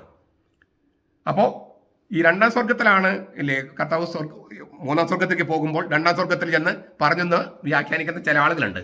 അത് ശരിയല്ല, പാതാളത്തിന്റെ ഇരുട്ടിലാണ്. അവിടെയാണ് തടവറയിൽ ഇട്ടിരിക്കുന്നത്. ഈ പാതാളം എന്ന് പറഞ്ഞാൽ മരിച്ചവരുടെ താവളം എന്ന് പറഞ്ഞു. നരകം പാതാളക്കും ഒന്ന് തന്നെ, രണ്ടിനും 2 വാക്ക് ഉപയോഗിക്കുന്നെങ്കിലും ഒരേ അർത്ഥമാണ്. പക്ഷേ എല്ലാം ഒരുപോലെയല്ല. ഈ പാതാളം മരിച്ചവരുടെ താവളമാണെങ്കിലും അവിടെ എല്ലാം ഒരുപോലെയല്ല. അത് കർത്താവ് വളരെ കൃത്യമായിട്ട് അവതരിപ്പിച്ചിട്ടുണ്ട് ധനവാന്റെയും ലാസറിന്റെയും കഥയിൽ. ധനവാൻ ചെന്ന് വരുന്നത് അഗ്നിതടാകത്തിലാണ്. ഈ ലാസർ, ഭൂമിയിൽ ഒന്നുമില്ലാതിരുന്ന ലാസർ അബ്രഹാമിന്റെ മടിത്തട്ട് എന്ന് പറയുന്ന വളരെ ആനന്ദം അനുഭവിക്കുന്ന അവസ്ഥയിലാണ്. അപ്പോൾ പാതാളം അല്ലെങ്കിൽ നരകം എന്ന് പറയുമെങ്കിലും മരിച്ചവരുടെ താവളമാണെങ്കിലും എല്ലാവിടെയും ഒരുപോലെയല്ല. അവിടെ ഒന്ന് അഗ്നിതടാകം എന്ന് പറഞ്ഞ പിശാചുക്കളെ ഇരുട്ടിലിട്ടിരിക്കുന്ന, ഈ പിശാചുക്കളെ തടവിലിട്ടിരിക്കുന്ന ഇരുട്ടറ അഗ്നിതടാകം. മറ്റൊന്ന് വിശുദ്ധര് ആയിരിക്കുന്നവര്, കർത്താവിനെ കാത്തിരുന്ന അബ്രഹാമിന്റെ മടിത്തട്ട്. ഞാൻ ഒന്നുകൂടി പറയാണ്, പാതാളം എന്ന് പറഞ്ഞാൽ നരകം തന്നെ. ഹീബ്രുവിൽ ഷിയോൾ എന്ന് പറയും, ഗ്രീക്കിലെ ഹാദസ് എന്ന് പറയും, ഇംഗ്ലീഷിലെ ഹെയ്ഡ്സ് എന്ന് പറയും. ഹാദസ് ആണ് ഹെയ്ഡ്സ് ആയത്. മരിച്ചവരുടെ താവളമാണിത്. കത്തോലിക്ക സഭയുടെ മതബോധനം 637. അവിടെയുള്ളവർക്ക് ദൈവദർശനം ലഭിക്കുന്നില്ലായിരുന്നു. ദുഷ്ടരായാലും നീതിമാന്മാരായാലും എല്ലാവരും മരിച്ചവരും എത്തിച്ചേർന്ന് അവിടെയാണ്. പക്ഷേ എല്ലാവരുടെയും സ്ഥിതി ഒരുപോലെയല്ല. ദുഷ്ടർ ഞാൻ പറഞ്ഞു കഴിഞ്ഞല്ലോ അഗ്നിതടാകത്തിലാണ്, നല്ലവര് അബ്രഹാമിന്റെ മടിത്തട്ടിലാണ്. ലൂക്കാസ് 16:22-26 പറഞ്ഞിട്ടുണ്ട്. ഈ നീതിമാന്മാർ രക്ഷകനെ കാത്തിരിക്കുകയായിരുന്നു. അപ്പോൾ തൻ്റെ ദൈവിക ആളത്വത്തോട് ചേർന്ന യേശു തൻ്റെ ആത്മാവിൽ പാതാളത്തിലേക്ക്, നരകത്തിലേക്ക് ഇറങ്ങിയിട്ട് പഴയ നിയമത്തിലെ നീതിമാന്മാരെ മോചിപ്പിച്ച് സ്വർഗത്തിലേക്ക് കൊണ്ടുപോയി. ആ നീതിമാന്മാരുടെ ഉയർപ്പാണ് മത്തായിയുടെ സുവിശേഷം 27-ാമത്തെ അധ്യായം 52-53 വാക്യങ്ങളിൽ. കർത്താവ് മരിച്ചപ്പോൾ ഭൂകമ്പമുണ്ടായി, പലരുടെയും ശവകുടീരങ്ങൾ തുറക്കപ്പെട്ടു, നീതിമാന്മാർ ഉയർപ്പിക്കപ്പെട്ടു. യേശു ഉത്ഥാനത്തിന് ശേഷം അവർ ബന്ധുക്കൾക്കും അവർക്കൊക്കെ പ്രത്യക്ഷപ്പെട്ടു. അവരിൽ ഒരാളാണ് മത്തായി ശ്ലീഹ. 1 പത്രോസ് 4:6 കത്തോലിക്ക സഭയുടെ മതബോധനം 637 ഇത് കാണാം. ഇത് യേശുവിൻ്റെ മരണസമയത്ത് യേശുവിന് മുമ്പ് മരിച്ച നീതിമാന്മാരുടെ കഥയാണ്. യേശുവിന് ഉത്ഥാനത്തിന് ശേഷം മരിക്കുന്നവരുടെ സ്ഥിതി എന്താണ്? ഞാൻ ഈ സകല മരിച്ചവരുടെ ദിനത്തിലുള്ള എനിക്കൊന്നൊരു 5-6 വീഡിയോസ് എങ്കിലും ഞാൻ ചെയ്തിട്ടുണ്ട്. ചോദ്യങ്ങൾക്ക് മറുപടിയായിട്ട് പറഞ്ഞിട്ടുണ്ട്. ഇപ്പം ഞാൻ ചുരുക്കമായിട്ട് പറയുകയാണ്. ഇത് പലർക്കും അറിയില്ല എന്നുള്ള കാര്യം വലിയ സങ്കടമാണ്. പിന്നെ ഞാൻ മഞ്ഞാക്ലച്ചന് കൊടുത്ത മറുപടിയിലും വളരെ വിശദമായിട്ട് പറഞ്ഞിട്ടുണ്ട്. ഇതൊക്കെ ഞാൻ പല പ്രാവശ്യം പറഞ്ഞിട്ടുണ്ട്, ഇപ്പോഴും പറയുകയാണ്. ഇപ്പോൾ യേശു ഉത്ഥാനത്തിന് ശേഷം മരിക്കുന്നവരുടെ സ്ഥിതി എന്താണ്? നമ്മൾ മരിക്കുമ്പോൾ എന്ത് സംഭവിക്കുന്നു?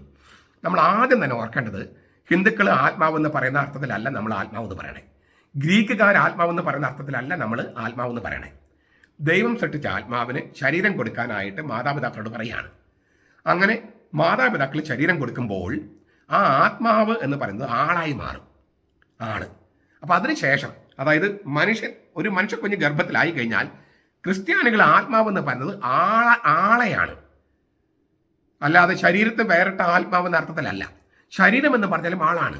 ശരീരത്തിന് ഉയർപ്പിലും വിശ്വസിക്കുന്നുവെന്ന് നമ്മൾ വിശ്വാസ പ്രമാണിച്ച് ചൊല്ലുമ്പോൾ ആളുടെ ഉയർപ്പിൽ, ആത്മാവിൻ്റെ ഉയർപ്പിലല്ല, ആളുടെ ഉയർപ്പിൽ, ആളായി തീർന്ന ആത്മാവിൻ്റെ ഉയർപ്പിൽ വിശ്വസിക്കുന്നതെന്നാണ്.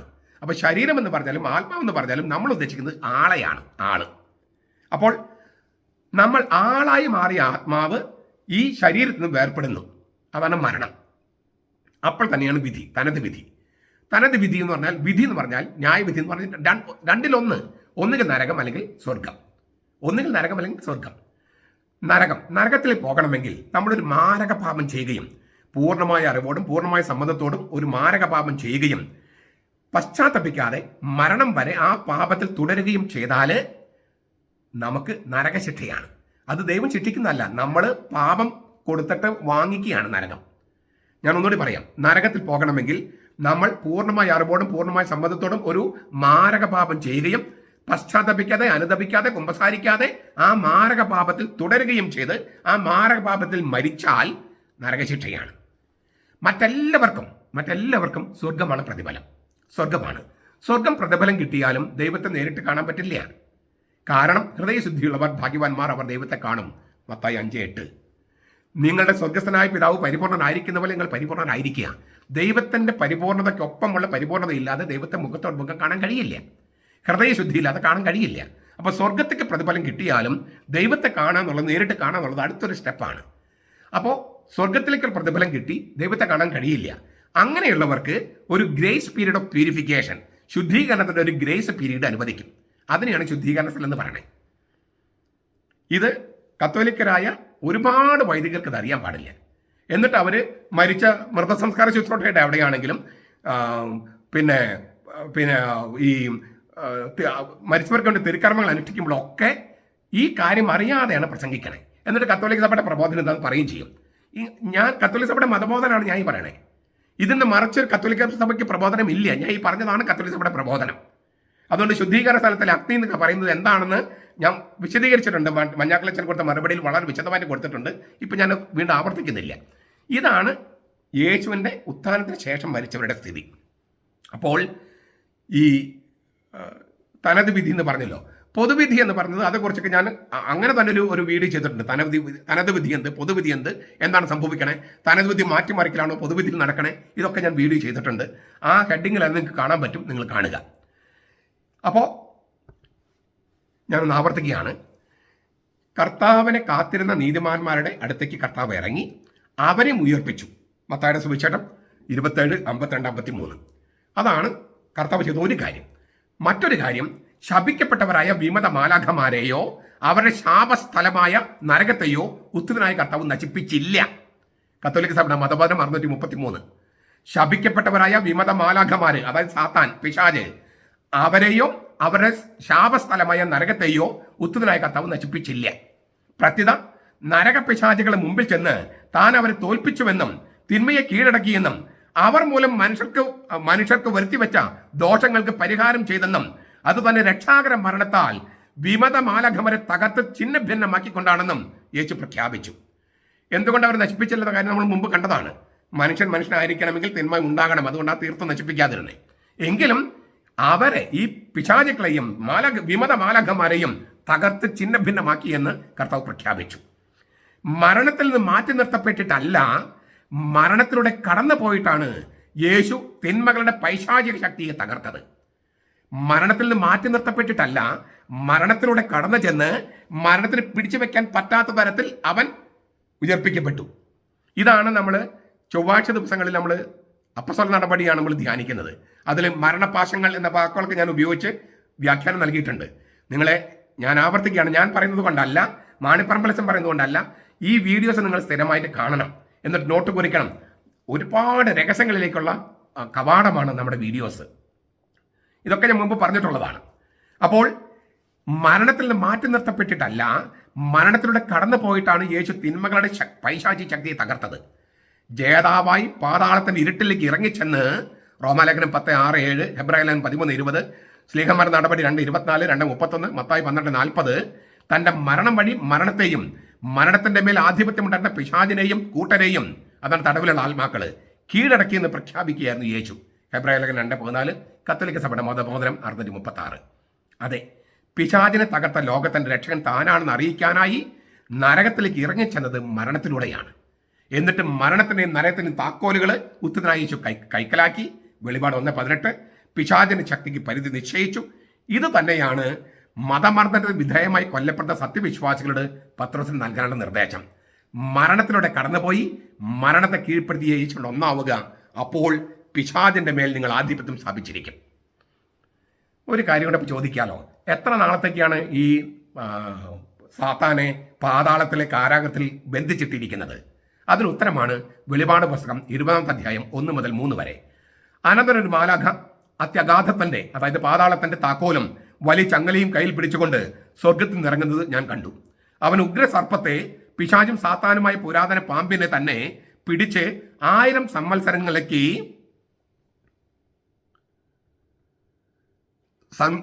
സംവത്സരങ്ങളിലേക്ക് ചങ്ങലക്കിട്ടു. 1000 സംവത്സരം കഴിയുമ്പോളം ജനതകളെ വഞ്ചിക്കാതിരിക്കാൻ അവനെ അത്യഗാധത്തിൽ പാതാളത്തിൽ തള്ളിയിട്ട് വാതിൽ അടച്ചുപൂട്ടുകയും അതിനു മീതെ മുദ്ര വയ്ക്കുകയും ചെയ്തു. അതിനുശേഷം അവൻ അല്പകാലത്തേക്ക് അഴിച്ചുവിടേണ്ടിയിരിക്കുന്നു. കുരിശിന് മുകളിലെ വാചകം നോക്കിയിട്ടുണ്ട് നിങ്ങൾ? ലത്തീനിലും നമുക്കറിയാം INRI, യേസുസ് നസ്രയനുസ് റെക്സ് യുദയോരും. നസ്രായക്കാരൻ യേശു, യഹൂദരുടെ രാജാവ്. ഹീബ്രുവിലും അത് എഴുതിയിരുന്നു. ഹീബ്രു, ലത്തീൻ, ഗ്രീക്ക്. ഹീബ്രുവിൽ എങ്ങനെയാണ്? യശുവ ഹ നസറീ വും മെലേക് ഹ യഹൂദി, യഹൂദിം. അപ്പം അതിൻ്റെ ഷോർട്ട് ഫോം എടുത്താൽ യാഹ്വേ, ദൈവമായ യാഹ്വേ കുരിശിൽ കിടക്കുക രാജാവായിട്ട്. യാഹ്വേ രാജാവായി ലോകത്തെ ഭരിക്കുകയാണ്. അപ്പോൾ 1000 വത്സരത്തേക്ക് എന്ന് പറഞ്ഞാൽ കുരിശുമരണം തുടങ്ങി രണ്ടാമത്തെ ആഗമനം വരെ, കുരിശുമരണം തുടങ്ങി ദ്വിതീയാഗമനം വരെയുള്ള ആ സമയത്തെയാണ് 1000 വത്സരം എന്ന് ബൈബിളിൽ പറയുന്നത്. ഇതാണ് ഈ 1000 വത്സരം. ഇപ്പോൾ യേശുവിൻ്റെ ഭരണമാണ്. യേശുവിൻ്റെ ഭരണമാണ്.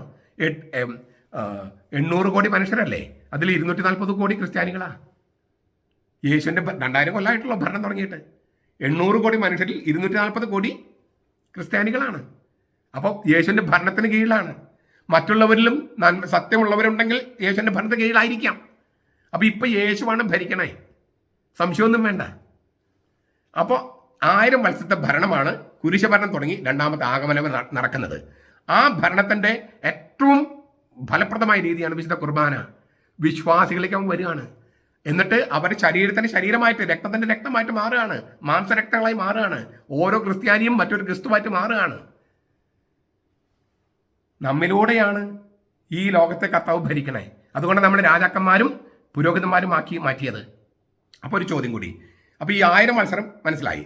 രണ്ടാമത്തെ ആഗമനത്തിലാണ് പിശാചിന് അന്തിമമായിട്ടുള്ള വിധി നിശ്ചയിക്കുക, അന്തിമ വിധി, ന്യായവിധി നിശ്ചയിക്കുക അല്ലെങ്കിൽ കൽപ്പിക്കുക. അത് വെളിപാട് പുസ്തകം 20:7 മുതൽ 10 വരെ വാക്യങ്ങൾ കൊടുത്തിരിക്കുന്നു. 1000 സംവത്സരം കഴിയുമ്പോൾ, അതായത് കുരിശുമരണം മുതൽ ദ്വിതീയാഗമനം വരെയുള്ള സമയം, രണ്ടാമത്തെ ആഗമനത്തിൽ 1000 സംവത്സരം കഴിയുമ്പോൾ സാത്താനെ തടവിൽ നിന്ന് അഴിച്ചുവിടും. അവൻ ഭൂമിയുടെ 4 ദിക്കിലുമുള്ള ജനതകളെ സംഖ്യയിൽ കടപ്പുറത്തെ മണൽ പോലെയുള്ള ഗോഗ്, മാഗോഗ് എന്നിവരെ യുദ്ധത്തിനായി ഒന്നിച്ച് ചേർക്കേണ്ടതിന് വഴിതെറ്റിക്കാൻ പുറപ്പെടും. അവർ ഭൂമിയിൽ പരക്കെ ചെന്ന് വിശുദ്ധന്മാരുടെ പാളയവും പ്രിയപ്പെട്ട പട്ടണവും വളയും. എന്നാൽ ആകാശത്തു നിന്ന് തീ ഇറങ്ങി അവരെ ദഹിപ്പിച്ച് കളയും. അവർ വഞ്ചിച്ച പിശാചനെ മൃഗവും കള്ളപ്രവാചനം കിടക്കുന്ന ഗന്ധക തീപ്പൊയ്കയിലേക്ക് തള്ളിവിടും. അവർ എന്നേക്കും രാപ്പകൽ ദണ്ഡനം ഏൽക്കേണ്ടി വരും. പിശാചനെ ഇല്ലേ അന്തിമമായി നശിപ്പിക്കുകയല്ല, സാത്താനായും പിശാചുക്കളെയും നിരായുധരാക്കി നിത്യമായി ശിക്ഷിക്കുകയാണ് ദണ്ഡനത്തിൽ. അതായത് പിന്നെ അവർക്ക് മനുഷ്യന്റെ മേലെ യാതൊരു അധികാരമില്ല. എന്നിട്ടാണ് പുതിയ ആകാശവും പുതിയ ഭൂമി ഉണ്ടാകുന്നത്. ഈ ഭൂമി ഇല്ലാണ്ടാകുമെന്നോ ഈ ആകാശം ഇല്ലാണ്ടാകുമെന്നോ അല്ല ബൈബിൾ പറയണേ. ഇത് രൂപാന്തരം പ്രാപിക്കും. അതെങ്ങനെയാണ് നമുക്ക് ഭാവനയിൽ പോലും കാണാൻ കഴിയില്ല. പുതിയ ആകാശം പുതിയ ഭൂമിയും ഉണ്ടാകും. അപ്പോൾ മനുഷ്യൻ, ദൈവം ഭൂമിയിലേക്ക് വന്നു. ഈ മണ്ണ് ദൈവം പൂർണ്ണമായിട്ട് നശിപ്പിച്ച് കളയില്ല, രൂപാന്തരപ്പെടുത്തുകയാണ് പുതിയ ആകാശവും പുതിയ ഭൂമിയും. ആ പുതിയ ആകാശത്തിലും പുതിയ ഭൂമിയിലും നമ്മൾ രാജാക്കന്മാരും പുരോഹിതന്മാരുമായി സ്വർഗത്തിൽ ദൈവത്തെ ആരാധിച്ചു കൊണ്ടിരിക്കും. അതാണ് വെളിപാട് പുസ്തകം. അതിൻ്റെ മുൻ ആസ്വാദനമാണ്, അതിനുള്ള ഒരു ട്രെയിനിങ് ആണ് നമ്മുടെ വിശുദ്ധ കുർബാന പോലും. അവസാനമായിട്ടൊരു കാര്യം, എന്തുകൊണ്ടാണ് ഈ ചോദ്യം, ഇങ്ങനൊരു ചോദ്യം, ഇത് എറണാകുളം അങ്കമാലി അതിരൂപതയിലുമായിട്ട് ബന്ധപ്പെട്ടുള്ള ഗ്രൂപ്പിലാണ് വന്നതെന്ന് തോന്നുന്നു.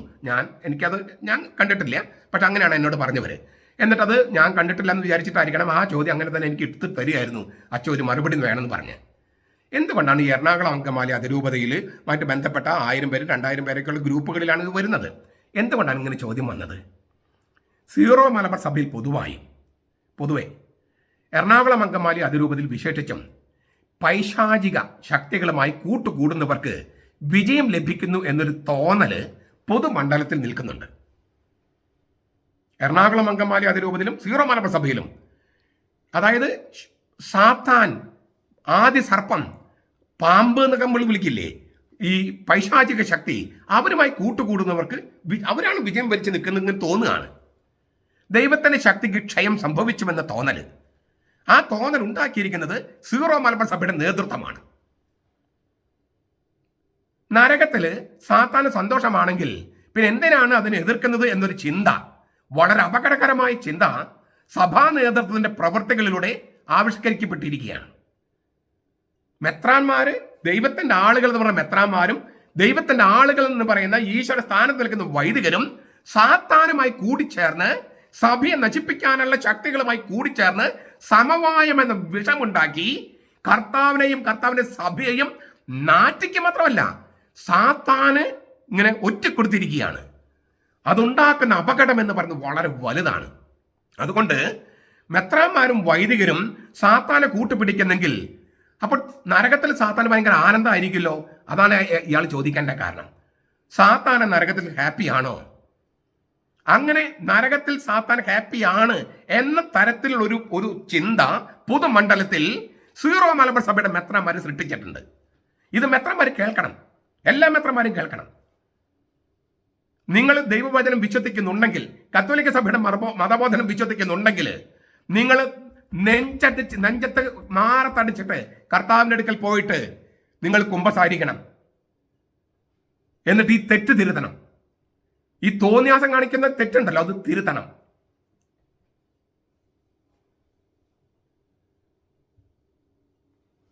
ഈ സീറോ മലബാർ സഭയുടെ കുർബാനയ്ക്ക് വേണ്ടി ഫൈറ്റ് ചെയ്യുന്ന ആളുകളുണ്ടല്ലോ, സമരം ചെയ്യുകയും കുത്തിയിരിക്കുകയും ചെയ്യുന്നവര്, അവരോട് എനിക്ക് കാര്യം പറയാനുണ്ട്.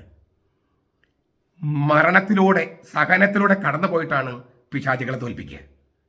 കർത്താവ് അങ്ങനെ ചെയ്തേ, വിശുദ്ധർ അങ്ങനെ ചെയ്തേ. നിങ്ങൾ അങ്ങനെ ചെയ്യേണ്ടത്. നിങ്ങളുടെ മക്കൾ ഇനി പള്ളി വരില്ല എന്ന് വിചാരിക്കുക. നിങ്ങൾ ഈ ഫൈറ്റെല്ലാം കണ്ടിട്ട് അത് നിങ്ങൾ പേടിക്കണ്ട, അവരുടെ കാര്യം കർത്താവ് നോക്കിക്കോളും. പക്ഷെ നിങ്ങൾ വിശ്വാസത്തിന് വേണ്ടി പടപൊരുതുക. എല്ലാ മക്കളും വിശുദ്ധരാക്കാൻ നമുക്ക് പറ്റിയെന്ന് വരില്ല, പക്ഷെ നിങ്ങൾക്ക് വിശുദ്ധരാക്കാൻ പറ്റും. മരണത്തിലൂടെ സഹനത്തിലൂടെ കടന്നു പോയിട്ടാണ് പൈശാചിക ശക്തികൾ തോൽപ്പിക്കാൻ കഴിയൂ. മറ്റൊരു മാർഗം നമ്മുടെ കർത്താവ് വിശ്വസിക്കാൻ നമ്മുടെ മുമ്പിൽ കാണിച്ചിട്ടില്ല. അതിനാൽ ഇപ്പൊ നമ്മൾ അനുഭവിക്കുന്ന സഹനം, നമ്മൾ അനുഭവിക്കുന്ന ത്യാഗം, നമ്മളെ അനുഭവിക്കുന്ന ഈ നാണക്കേട്, മറ്റുള്ളവർ നമ്മളെ നാണം കെടുത്തുന്നു, നമ്മുടെ ആളുകൾ നാണം കെടുത്തുന്നു. ഈ പിശാചുമായി കൂട്ടുചേർന്നവരെല്ലാം വീഡിയോയിൽ വന്നിരുന്നിട്ട് മെത്രാന്മാരെ വെല്ലുവിളിക്കുന്നു, മാർപ്പാപ്പയെ വെല്ലുവിളിക്കുന്നു, എല്ലാം ചെയ്യുന്നു. അപ്പോഴൊക്കെ സാത്താൻ ഇങ്ങനെ കൈകൊട്ടി ചിരിക്കുമ്പോൾ സാത്താൻ വിജയിച്ച് നിൽക്കുന്നെന്നാണ് പലരും വിചാരിക്കുന്നത്. അത് ശരിയല്ല. നമ്മൾ സഹിക്കുമ്പോൾ അത് പാപം ചെയ്തിട്ടാകരുത്. നമ്മൾ സഹിക്കുമ്പോൾ, ഈ ത്യാഗത്തിലൂടെ കടന്നു പോകുമ്പോൾ പിശാച് തോൽപ്പിക്കപ്പെടുകയാണ്. അതിനാൽ സമരരംഗത്തുള്ള എല്ലാവരോടും എനിക്ക് പറയാനുള്ള ഒരു കാര്യം ഇതാണ്: നിങ്ങളുടെ ഈ ദുഷിച്ച ചിന്തകൾ കുറയുണ്ട്. എൻ്റെ സംഘടന, എൻ്റെ പ്രാമുഖ്യം, ഞാനായിട്ട് ഇത് ഉണ്ടാക്കണം, എന്നിലൂടെ വരണം, ഈ വക ചിന്തകൾ അവിടെ പാടില്ല. അത് വന്നാൽ നിങ്ങളുടെ സഹനം കർത്താവിന് ചേർന്ന സഹനമാകില്ല. മറിച്ച് സഭ, കർത്താവ്, സീറോ മലബാർ സഭ, സുറിയാനി കത്തോലിക്ക സഭ, ഈ ഒരു ചിന്ത നിങ്ങളുടെ മനസ്സിൽ ഉണ്ടാവുകയും അതിനുവേണ്ടി സ്വാർത്ഥപരമായ എല്ലാ ലക്ഷ്യങ്ങളും മാറ്റിവെച്ച് സംഘടനാപരമായ കുറച്ച് ദുഷിപ്പുകളുണ്ട്. പ്രത്യേകിച്ചും ആന്റി ക്ലെറിക്കലിസം, അതായത് മെത്രാന്മാർക്കും അച്ഛന്മാർക്കും എതിരെ നിന്നാലേ നമ്മൾ അൽമായര് ശരിയാകൂ എന്ന് വിചാരിക്കുന്നത് തെറ്റാണത്. നമ്മൾ ഒരു കുടുംബത്തിലെ അംഗങ്ങളാണ്. മെത്രാന്മാരും അച്ഛന്മാരും അൽമായരും ഒക്കെ ഒരു കുടുംബത്തിലെ അംഗങ്ങളാണ്. അതുകൊണ്ട് മെത്രാന്മാർക്കെതിരെ, അച്ഛന്മാർക്കെതിരെ നമുക്ക് നിലകൊള്ളണം എന്ന തീരുമാനം എടുക്കുന്നെങ്കിൽ നിങ്ങളും തെറ്റിലായിരിക്കും. നിങ്ങളും പിശാചിന്റെ ആളുകളായി മാറും. മറിച്ച് നമുക്ക് പരസ്പരം തിരുത്താം. ഞാൻ നിങ്ങളെ തിരുത്തുന്ന പോലെ നിങ്ങൾക്ക് എന്നെയും തിരുത്താം. നമുക്ക് അങ്ങനെ ഒരു വഞ്ചിയിലാണ്, ഒരു സഭാ നൗകയിലാണ് നമ്മൾ പോകുന്നത്. അതിനാൽ നമ്മുടെ ഈ മെത്രാന്മാരെ കുറ്റപ്പെടുത്തുന്ന നമ്മൾ തന്നെ അത്തരം തിന്മകൾ ചെയ്താലോ, അഴിമതി ചെയ്താലോ, പണത്തിന് വേണ്ടിയും അങ്ങനെയൊക്കെ ചെയ്താലോ, അത് ശരിയല്ലല്ലോ. അതിനാൽ നമ്മൾ നല്ലവരാന്ന നിലയിൽ സഹനത്തിലും ത്യാഗത്തിലും കടന്നു പോകുമ്പോൾ പിശാചിനെ തോൽപ്പിക്കുകയാണ് ചെയ്യുന്നത്. അതിനാൽ ഈ ചോദ്യങ്ങൾക്കെല്ലാം നിങ്ങൾക്ക് ഉത്തരം കിട്ടിയെന്ന് വിചാരിക്കുന്നു. ചോദ്യം ഉണ്ടാക്കേണ്ട സാഹചര്യമാണ് ഞാൻ നിങ്ങളുടെ മുമ്പിൽ പറഞ്ഞത്. ഇങ്ങനൊരു സാഹചര്യം ക്രിയേറ്റ് ചെയ്ത് വളരെ മോശം തന്നെയാണ്. മോശം എന്നല്ല, വലിയ ഇടർച്ചയാണ്. കർത്താവ് ഈ ഇതൊക്കെ സൃഷ്ടിച്ചു വെച്ച സഭാ നേതൃത്വത്തെ ശിക്ഷിക്കാതെ പോകുമെന്ന് ഞാൻ വിശ്വസിക്കുന്നില്ല. ശിക്ഷിക്കണമെന്ന് എനിക്ക് ആഗ്രഹമൊന്നുമില്ല. പക്ഷെ അവർ വരുത്തി വെച്ചിരിക്കുന്ന ഇടർച്ച അത്രയധികമായതിനാൽ കർത്താവ് അവരെ ശിക്ഷിക്കാതെ വിടുമെന്ന് എനിക്ക് തോന്നുന്നില്ല. അതും പത്രോസ്ലീഹ പറഞ്ഞിട്ടുണ്ട്. അതിനാൽ സമരരംഗത്തുള്ളവർ നമ്മൾ നല്ലവരെന്ന നിലയിൽ വേണം സഹിക്കാൻ, നല്ലവരെന്ന നിലയിൽ വേണം ക്രൂശിക്കപ്പെടാൻ. തിന്മ ചെയ്തിട്ടാകരുത്, ഒരു അഴിമതി ചെയ്തിട്ടാകരുത്. അങ്ങനെ നന്മ ചെയ്തിട്ട് സഹിക്കുന്നെങ്കിൽ നമ്മുടെ സഹനത്തെ കർത്താവിൻ്റെ കുരിശന്റെ സഹനത്തിൽ കൂട്ടിച്ചേർക്കുകയാണ്. എൻ്റെ കർത്താവിൻ്റെ ശരീരത്തിൽ സഹനത്തിൻ്റെ കുറവ് എൻ്റെ ശരീരത്തിൽ വഹിക്കുന്നെന്ന് പൗലോസ്ലീഹ പറഞ്ഞു, കൊളോസ്യ ലേഖനം 1:24. അത് നമ്മുടെ കാര്യം സംഭവിക്കട്ടെ.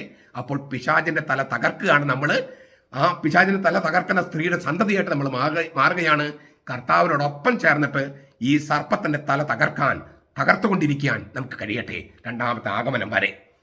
നമ്മുടെ കർത്താവ് ഈശോ മിശിഹായുടെ കൃപയും പിതാവായ ദൈവത്തിൻ്റെ സ്നേഹവും പരിശുദ്ധാത്മാവിൻ്റെ സഹവാസവും നാം എല്ലാവരോടും കൊണ്ട് ഉണ്ടായിരിക്കട്ടെ, ഇപ്പോഴും എപ്പോഴും എന്നേക്കും.